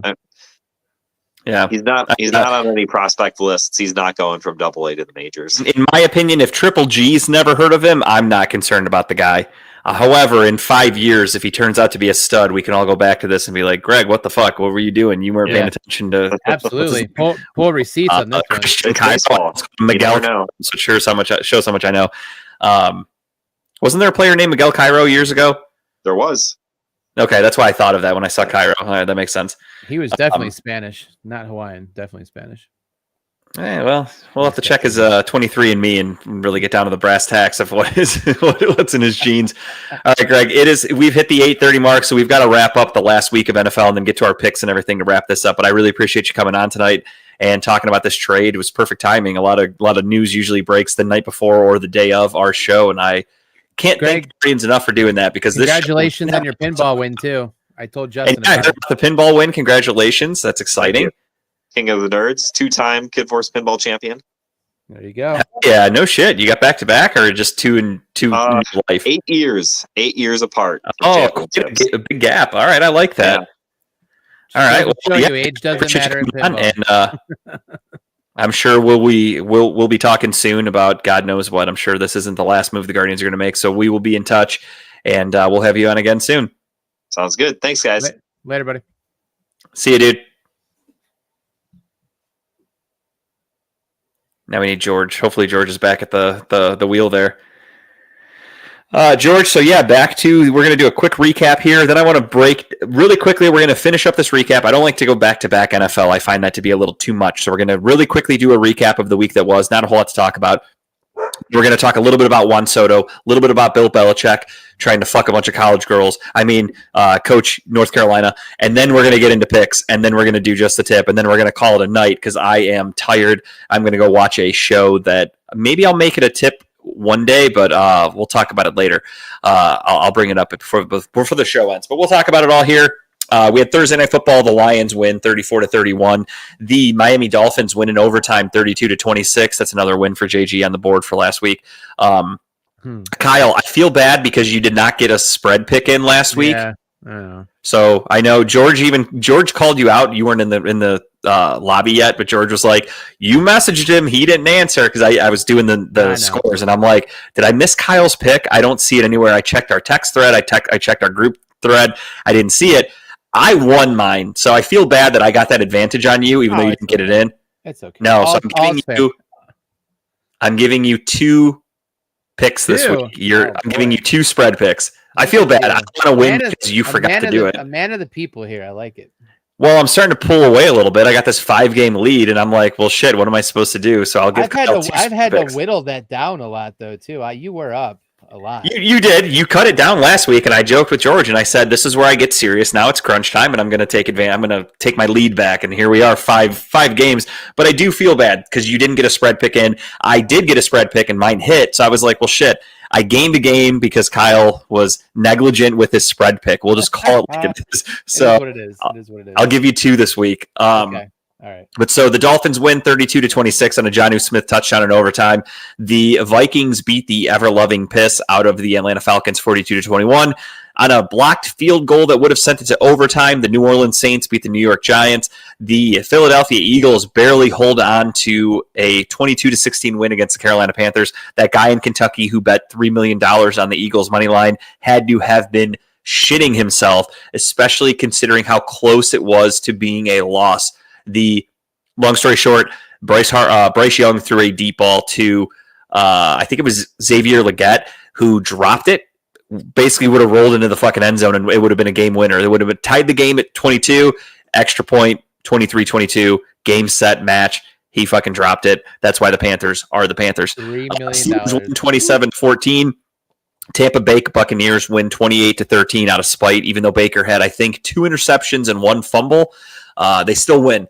Jags hold on to a 10-6 W over Tennessee in an ugly game that nobody, even in prison, while they were getting raped, would have rather watched. The Seattle Seahawks win 30-18. The Buffalo Bills lose in LA 44-42 in what was a fucking barn burner and a very fun game. San Francisco wins 38-13 over the lowly Bears. Sunday Night Football, the Chiefs hold on to a 19-17 last-minute field goal W, and the Bengals win 27-20 against the Dallas Cowboys, and that was your Week 14 recap. All right, no more bye weeks for the rest of the year. That's exciting. And here we are with the largest contracts in MLB history. The funniest thing to me is when you look at this list, you have, let's see, Shohei Ohtani, an MVP. Mike Trout, I believe he has an MVP. Yep. I could be wrong. I think he does. Mookie Betts has an MVP. Yep. Aaron Judge, MVP. Manny Machado, I don't think he has an MVP, but he's a stud. Francisco Lindor was, if it weren't for Very Shohei close. Ohtani, Yeah. Lindor would have won MVP this year, no question. Fernando Tatis, very good player, not an MVP. Bryce Harper, MVP, multiple-time champion. Juan Soto, never even been in the conversation for an MVP. Never won anything. Went to the World Series once. Well, was he with the Nationals when they won the World Series many moons ago? He was. Yeah. No, he wasn't. He wasn't. I think he got traded to the Padres after that happened because he got traded and then they went on to win the World Series, I believe. Was that the same time? I can't recall. Ooh, let me see here. We got to do our research. I don't think he has a championship. No, he was. He was a member of the 2019 World Series. Yeah, Nationals. He was. He was? Yeah. Okay. Yeah. All right, so he does have a championship. But that championship was because of Steven Strasburg and Bryce Harper. It was not because of Juan Soto. Juan Soto was just cutting his stripes a little bit at that time. He was super young. He still is very young. Don't get me wrong. But a $765 million contract for a dude who averages like 30 home runs a year is just fucking bananas. A guy who's not a good defensive player. Yeah, I was just going to say that. Yeah. Like, he's not known for anything great. Like, Ohtani is a great pitcher. He's a great batter. He's so fucking good and talented. And then you have he has top 10 MVP finishes. So it's that's nothing. A top 10 finish. Like Jose Ramirez gets those. But I think Justin was a top 10 MVP candidate last year. yeah, say if you play MLB The Show, you could get a top 10 MVP vote. I got one. But no, honestly, like, he's a good player. He's still very young. I think he's like, mid to late 20s. But that's just crazy fucking money for a dude. And I love that it was the Mets who did it because the Mets are fucking desperate. What's funny is the Mets make this huge splash. They get Juan Soto. Great. What did they do? They lose Severino. He goes and signs with the A's, who was one of their best pitchers in the playoffs last year. They're going to lose Pete Alonso. He's a free agent. They're losing so many pieces that were clutch for them that I don't think this move is going to put them above anybody. Bobby Bonilla thing is about to end, so they had to come up with something. Exactly. So they signed Juan Soto to a 15-year contract. I think it was 15, which is crazy. I'll be lucky to be alive in 15 years. I think he's got a player option after 2030, I think, or whatever. He does, which is really smart by the Mets because I think they're going to suck. So this gives him an opportunity to leave. But when you have $700 million, like, are you really going to walk away from that? I'd rather just stay with the Mets. You're not going to get that from anybody else. There's no way. Old man Soto out there trying to hit a ball in his year 15. Insane contract, insane baseball money. The fact that baseball players can make this much money and it's fucking all guaranteed is just bananas, guess part of his dude. contract, I guess part of his deal was he got like given a suite and everything. Yeah, he got his family to have a suite. He gets like people did the math and they were like, it adds up to like this many $1 million for throughout his contract. Like, he really fleeced the fucking Mets, but they have unlimited money. Yeah, the owner is one of the richest in baseball, I think, isn't he? Yeah, Steve. I forgot his last name. So I think it is Cohen. Yeah, my buddies in the group text the Mets fans. They just call him Uncle Steve. So they always just say, Uncle Steve's spending that money. Yeah, Pete Alonso's definitely about to get paid. Unfortunately, he's going to end up on some shitty team probably. But he'll get a huge contract. So more power to him. It kind of happens. It's like with the Paul Goldschmidt situation. Paul Goldschmidt was one of the best first basemen in baseball. Goes to the Arizona Diamondbacks because they paid him a shit ton of money. And he's still really good at baseball, but you just don't really hear from him because the Diamondbacks aren't very good. Yes, I know they went to the World Series last year, but that was a fluke. They're not very good. Let's call it what it is. So crazy contract right there. And then one thing that we did not put on the list for us to talk about this week, but it just kind of happened.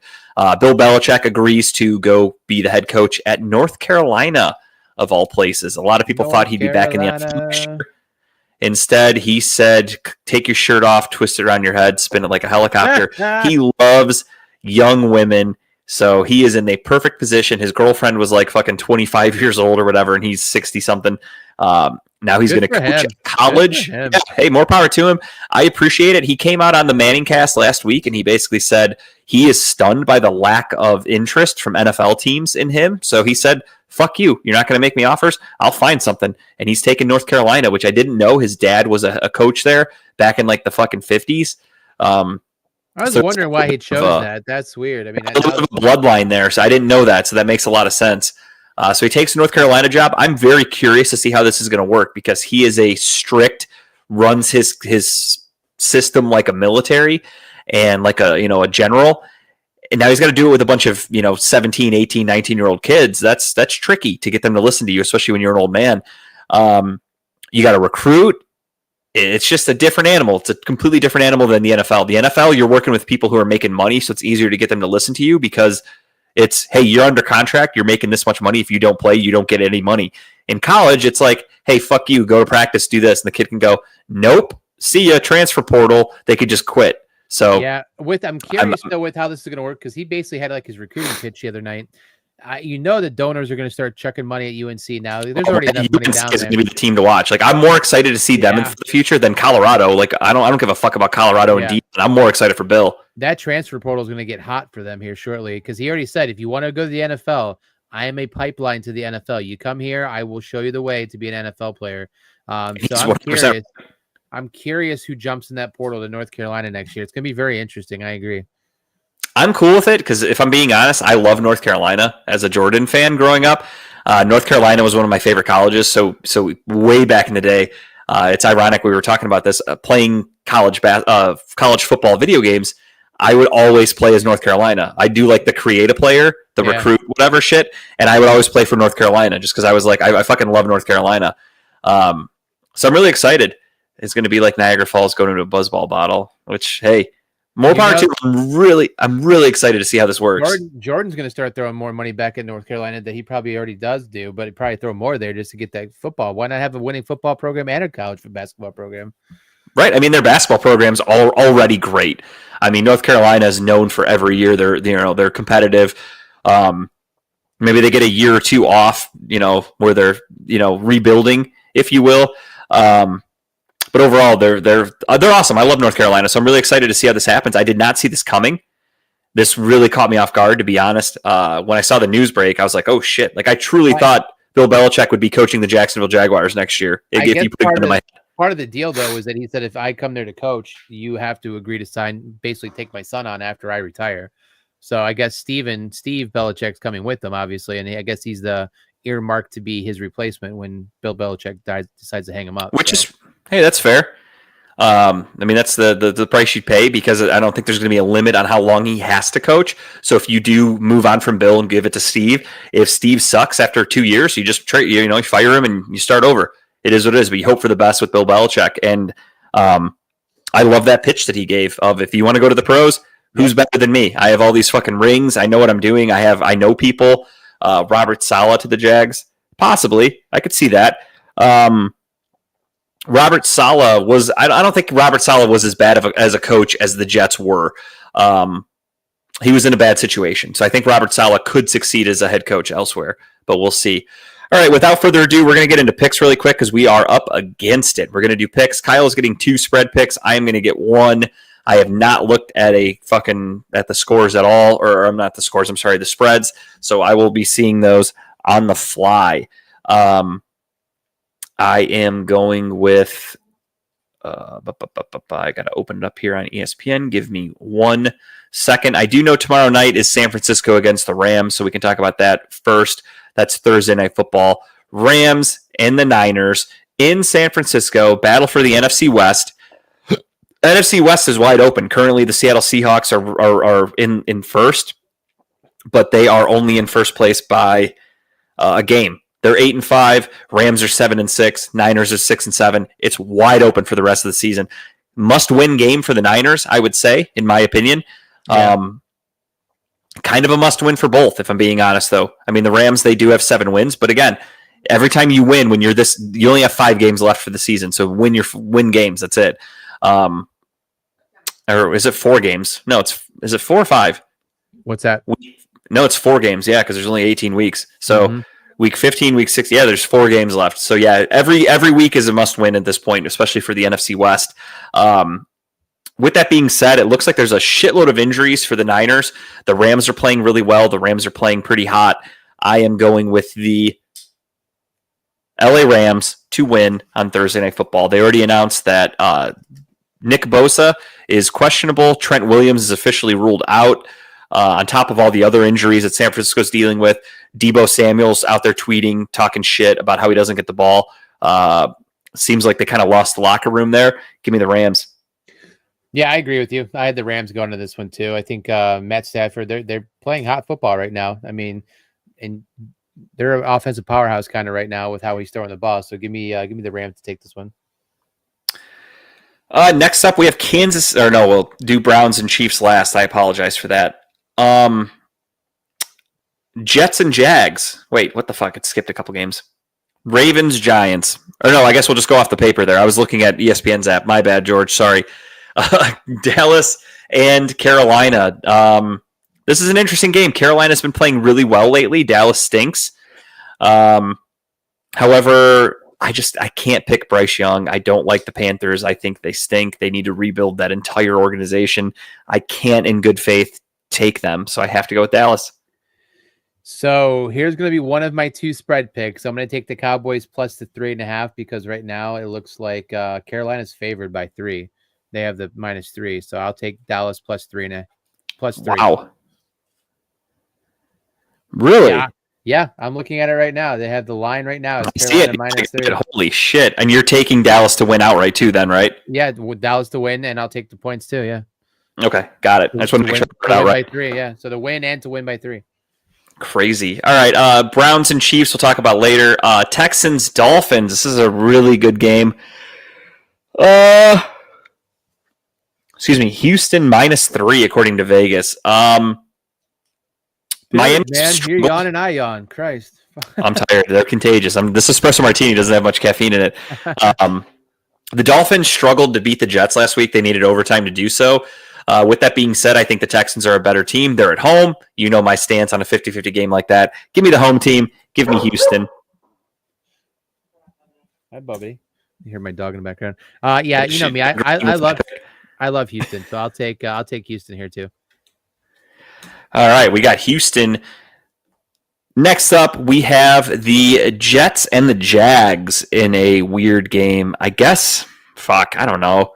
Give me the Jets, I guess. I don't know. Both these teams are 3-10. They both stink. Jets are -3.5 favorites. Give me the Jets. Yeah, I can't in good faith pick the Jags here, so yeah, I'll take the Jets too. Next up, we have the Commanders and the Saints, with the Commanders being a 7.5 point favorite. That's pretty big on the road. I will take Washington to win, but I'm not touching that spread. Give me Washington. Yeah, I thought about this one, but no, I can't take that spread either. But yeah, give me Washington on the road. Bengals, Titans. Give me the Bengals. Titans aren't very good. They just lost to the Jags, for God's sake. You jumped the Ravens game. You jumped the Ravens game. Oh, I was looking at the ESPN app. That's my bad. Damn it, George. Go off ESPN. I'm all fucking discombobulated right now. Ravens, Giants. Tommy DeVito gets to start. Tommy Cutlets. Does anybody want the Giants? I can't imagine. Yeah. So give me Baltimore. And what's that spread? That one is 16.5. Baltimore. Oh, Jesus. Okay. Yeah, no, I'm not touching that, but I'll take Baltimore outright. It almost might be worth it. It would almost be something to put money on a New York. Take the Giants. Plus 16.5 there, yeah. I don't even have faith for them. I know. I go off NFL, F them 4-letter network. That's fair. I'm on the ESPN app because I'm watching the highlights for the Knicks and Hawks game because I have a little parlay going. So I just Brunson shit in the bed, so it's all right. I only need him to hit 3 threes. He's got 2, so I need him to hit 1 more. All right. Next up, we have the Patriots and the Cardinals. Give me the Cardinals. You jumped the Tennessee game. You jumped the Tennessee game. No, I said the Bengals. I took the Bengals. Oh, we didn't talk about that one because. Oh, I didn't. Okay, you picked. Quickly, oh, I said I'll take the Bengals, and then we went back to Baltimore. So my bad. I skipped it again. I'm taking the Bengals. I said Tennessee stinks. I'm taking the Bengals plus the -5. So give me the Bengals to win more by 5. So All right, we got Kyle's two spreads. I might go back and take a game that we already talked about for my spread. I just got to see what the spreads are as we go because again, I don't look at them. So I got a couple in my mind right now that I'm thinking about, but I'll need to wait. Patriots and Cardinals. Give me the Cardinals here at home. Both teams aren't very good. I'll take the Cardinals too. Arizona there. Next up, we have the Colts and we have the Denver Broncos. This one should be a fun one. Give me the Broncos here just because they have the better defense, and I think that they're the better team. Yeah, I'll take Denver here as well. Bills Lions in what could potentially be the game of the year. At least I'm hoping that's going to be the case. I'm really excited for this game. This could potentially be a Super Bowl preview that we're getting here in Week 15. The Bills proved that even if they get off to a slow start, they could score with the best of them. Josh Allen last week had 6 touchdowns. Crazy. Threw for 3, ran for 3. He accounted for 6 touchdowns. He did everything he could to win that game. Still wasn't enough. This one's tough. I'm torn. No matter who you take, I'm taking the opposite in this one because I think it's a flip game. Just because of their record, I got to go with the Lions. They just, until they show me that they can lose, I mean, they've only lost one and it was a fluke game to Tampa Bay. Until they show me they can lose, I can't go against them. Buffalo coming off a loss on the road, still on the road, going against the best team in football. I got to go with the best team in football. All right, give me Buffalo here. Let's hope my 2 picks plus this one get it, so I get some money back here. Next up, we have Tampa Bay against the Chargers. This one's tough. The Chargers are pretty banged up. Justin Herbert is questionable for practicing. Ladd McConkey missed last game. They did play really well against the Chiefs. The one little saving grace here is Tampa Bay. Baker Mayfield makes a lot of mistakes. He turns the ball over as he just did against the Raiders. The Chargers defense is a million times better than the Raiders. They're at home. They need some wins to get into the playoffs here. So give me the Chargers. I'm going to go opposite of you. I'm going to kind of roll the dice here and see if Bay can pull it off. Give me the Buccaneers. Okay, that's fair. Battle of Pennsylvania. Philly against the Steelers. This one's tough. Steelers are very good. The Eagles are very good. Steelers look like they are a team that aren't really Super Bowl contenders, and the Eagles look like they could be. With that being said, give me the Eagles. Yeah, I can't in good right mind pick the Steelers here because they're not playing the Browns. I can't do it. Give me the Eagles. Next up, we have Sunday Night Football. We've got the Packers and the Seahawks in what should be a fucking great game. Seattle's defense is playing really well. Mike McDonald has that team playing really well. Really bad Monday Night Football games. Who didn't flex this? Yeah, no, they fucked up. Like I have no interest in either of these games, truth be told. But we'll get to those. Give me, just because of my friend Craig, give me the Packers. Fuck the Seahawks. I can't pick them. I love talking shit to my buddy Craig, so I'm going Packers here. Oof. -3 Green Bay away. Green Bay's really good. I mean, they barely lost to the I know. I like them. I gotta. Oof. Nah. It's hard to play with the 12s. It's hard to play with the 12s. Let's go with Seattle here. Let's see if I can get lucky. Then Monday Night Football, as George said, we have some ugly ones. I'll double these up really quick. I'm going Vikings and I'm going Falcons. I assume you're going to be the same. Yeah, I'm going Vikings and Falcons as well. All right, really quickly, let me look at the points here,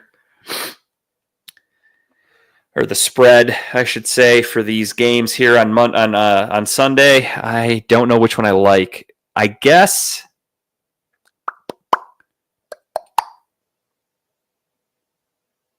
it is. That's prison inmate night times 2. Give me, because I'm picking them to win outright. I guess I'll take their spread. Give me the Rams +3. If I'm taking them to win outright, I guess them getting points is even better. So I'll just do that. Hopefully that gets me an extra point.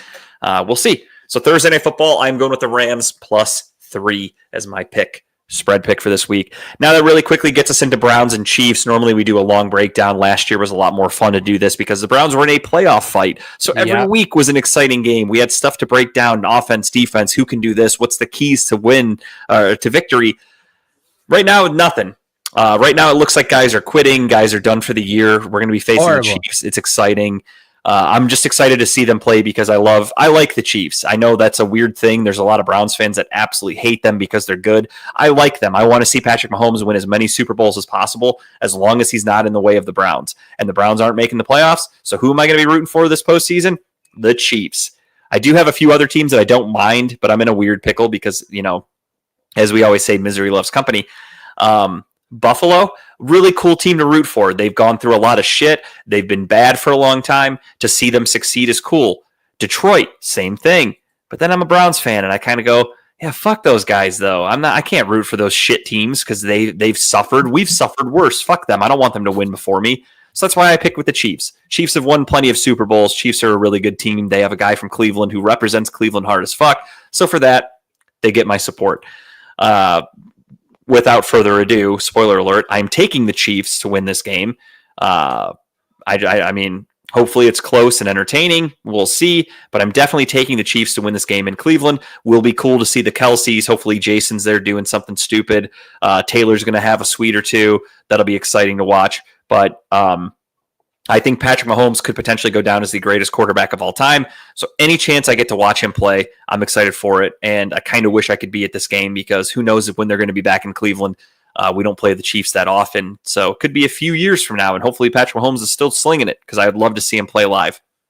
But with that being said, I'm going with the Chiefs. I don't think the Browns are really going to be close in this game. I think they're a lot of guys are packing it in. I think that's the game plan for the team. And I think the Chiefs are just a superior team in general. So give me the Chiefs. As much as I would like to take the Browns to try to get one back, I just can't do it. I just don't see any road possible that they pull this one off. I think they might make it close and competitive where us Browns fans are like, no shit, they might pull this off. I mean, Vegas has it at only 4.5. I know. And then it's going to be the second quarter and we're going to get back to reality again. So I'm going to go with the Chiefs here as well. It's going to be entertainment value to watch and see, but yeah, give me the Chiefs. Okay. All right. That's it. Now we get into our favorite segment of Just the Tip, a show that I was talking about earlier. It's not going to be my tip this week. Might be a tip in the future, but if you get a chance, watch the show The Floor on Fox. I actually really enjoy it. It's a game show hosted by Rob Lowe. But you do have to start from the beginning because what it is there are people, everyone gets a little square and I don't know how they pick it. I haven't watched that much or that like early to see it, how it starts, but there's a category. Each person gets a specific category that they have to kind of master. And if someone challenges you, you have to answer questions about your topic. So you've watched both seasons of The Floor. The contestants choose their categories. Yeah, they choose it, but I don't know how it works of like, who gets first dibs. So like last week, a woman had a category that was literally beans. So they just show pictures of random beans and you have to name them. And if you get it right, it's the next person's turn. If you get it wrong, you keep guessing until you pass. And if you pass, everyone goes up there with 40 seconds. And if it's your turn, the timer starts. So you have to be very quick with your answer. If you pass, you basically waste 5 seconds. And then if you're quick, you could only waste 1 second. So if you see a picture, you're just like, boom, lima beans. And then all of a sudden it goes to the next person. Then if it comes back to you and you go, pass, it changes, but it makes you wait 3 seconds before you can pick. And if it gets down to 0, you're eliminated. And if you win, you earn that person's spot on the square. So eventually you want to take over the whole square. So you have to win piece by piece. The entire season is the same people just gaining squares, basically. And every night, a handful of people get eliminated. Somebody else earns more of the floor. And then they can pick, I'm going to go back to the floor and wait, or I'm going to challenge this person. And there's 8 duels a week. It's fucking awesome. It's on Hulu if you have Hulu to watch old episodes, and it's live on Fox every Wednesday night. So Tara and I have been watching that. I love it. Do you think George's caps key stuck, or is he just yelling at us right now? He's yelling. He's very fired up, right, especially with that last one. He's like, I fucking love it. That's what I imagine him saying that right now. He's sucking down a Dr. Pepper or something. He's all charged up. Oh, come on, George, go back to yelling. But in all seriousness, though, check out The Floor. It's a really fun show if you get a chance. I will check it out. I've never watched it. That I get excited for. Like last week they had like Halloween movies was a topic, and I was like, fuck yeah, I can't wait to see this. So it's cool, and not everything's the same. So it's not always just like a picture of something. They might show you like words or a part of a title of a book, and you have to guess what it is. Or they'll show you, like a picture of a monument, and you have to be like, oh, that's the Great Wall of China or something crazy like that. So really cool, fun game. Test your knowledge. It makes you kind of go, fuck, I didn't know anything there. Really fun show. But with that being said, we can get back to, they did the first audio one for the music instruments. Yeah, they did. And I think they did one for animal noises too, which was kind of funny. But we'll get into the real Just the Tip now, and I'll let Kyle start off without further ado. I haven't done one of these in a while. I have to dust off the old, how do I do this again? Kyle, the show worked. What's that? I said, Kyle forgot how the show works. Yeah, it's been a while. Billions is my tip. So I started watching this a couple of years ago. I maybe got through half of the first season. But then I obviously got sidetracked with whatever else. And then I got back into it recently because it's on Paramount Plus. And by the way, there's a lot of good fucking shows on Paramount Plus. If you don't have it, or I'm sure you have a way to watch it all. But like Landman and obviously Yellowstone's on there. But there's a lot of good shows on there. We'll talk about it next week, but I stopped watching Yellowstone. Yeah, no, I get it. But I'll just say, but Landman with Billy Bob Thornton, amazing show. Heard that's excellent. I just haven't had a chance to watch it yet. But Billions is on there, so I started rewatching it again, and oh my god, such a great show. Paul Giamatti's on there, plays a district attorney going after, I forget his name, but in the show it's Axelrod is the lead guy in that picture. He's basically a day trader. He's a Wall Street hedge fund, right? But gets a little inside trading, gets a little information ahead of time, and it's a whole cat and mouse game back and forth. The kind of twist to it, not to give too much away, but the woman right there is Giamatti's wife, and she works for the bad guy, basically, right? Works for him. So it's like a whole like interesting kind of crossover type, whatever. But it's a great show, well written, hour-long episodes. I love it. It really gets you. The storylines are great. So if you ever get a chance, you haven't watched it or even seen an episode, I think you'd like it. It's something that it makes you think and kind of holds your attention for the entire episode. But Paul Giamatti, I love anything that guy's in. He's such a good actor. But yeah, give it a watch. Billions. It's my recommendation. Heard about it. My buddy Brian, Brian, he highly recommends this show. I just haven't gotten around to watching it. So the problem for me is I think that's a Starz show or Showtime. Yeah, but it's on Paramount Plus now. Like the entire 7 seasons is on Paramount Plus. Is it one of those that's like locked because it's a part of the Showtime thing, or is it available for everybody? Because I noticed there's shows that show up on my app that say, or like if I look up a show on IMDb, like for instance, there's a show called I'm Dying Up Here about stand-up comedians that I wanted to watch, and it says, oh, it's on Paramount Plus. And I was like, fuck yeah. So I turn it on, or I go to it, and it's locked because it's part of the Showtime locked thing. I don't think so. I don't have any extra packages through Paramount Plus. I just have Paramount Plus. So it should be available for you. Cool. I'll check it out. My pick this week is a movie, new up-and-coming slasher named Art the Clown, the man, the myth, the legend, becoming very famous. Terrifier 3 is out. Perfect movie for the holiday season. Check it out. Nothing special about it. It's just a fun slasher. It's gory. It's outrageous. It's just a fun way to waste an hour and a half to 2 hours. I love the Terrifier franchise 1, 2, and 3. They're all, again, nothing special. You're not going to watch it and be like, oh my God, this was a masterpiece. You're watching it strictly for the fun. And that's what Art the Clown delivers. It's just goofy. It's gory. It just makes you go, what the fuck? But in a fun way. I really enjoy this movie, and all of the movies, I should say. And the fact that this one is Christmas related was really perfect for this time of year. I just watched it a couple of weeks ago. So we watched 1 and 2. Haven't seen 3 yet. You saw 2? Yeah, I love 1 and 2.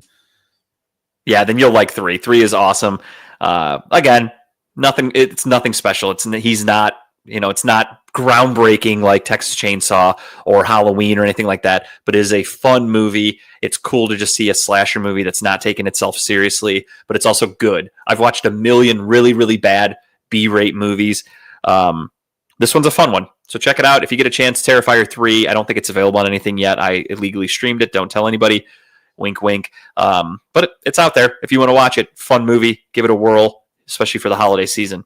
I think the best part about the Terrifier movies is the underlining humor that he has. So, dude, he's so funny when he's just like killing somebody and he's just laughing and he doesn't make a sound. I fucking love it. That's my favorite part. Yeah. All right, everybody. That's going to do it for this week's episode. I am very excited to go eat dinner that Tara cooked right before I got on air. So it's been sitting in the microwave. It's going to be cold, but I am starving. So we will talk to everybody again next week. I think, Kyle, you're going to be bowling. Yep, off next week. Back again the week after. So I should be Okay, back the on week after we'll figure out, because I just realized it's Christmas Day that Wednesday. So we'll figure it out. I'm off that week. I work Monday the 23rd, then I'm off for the rest of the week. So we'll figure it out. Maybe we record Tuesday night or something. I don't know. We'll figure it out. We'll talk schedules after this. But without further ado, thank you guys for watching. We'll talk to you guys again definitely next week. We'll figure out Christmas week, and we'll go we from have there. New Year after that too. I have a wedding on New Year's Eve. Her cousin's getting married, so we'll have to figure out the next 2 weeks basically. New Year's Eve or day? New Year's Eve. Okay, because the Wednesday of our show will be New Year's Day. So that would work then. That would work then. Yeah. Yeah, I go back to work the 2nd, so whatever. Okay. We'll figure it out. But yeah, so we'll talk to everybody later. I'll talk to Kyle. We'll get a schedule figured out. And until then, Cleveland, that was for you. See you later.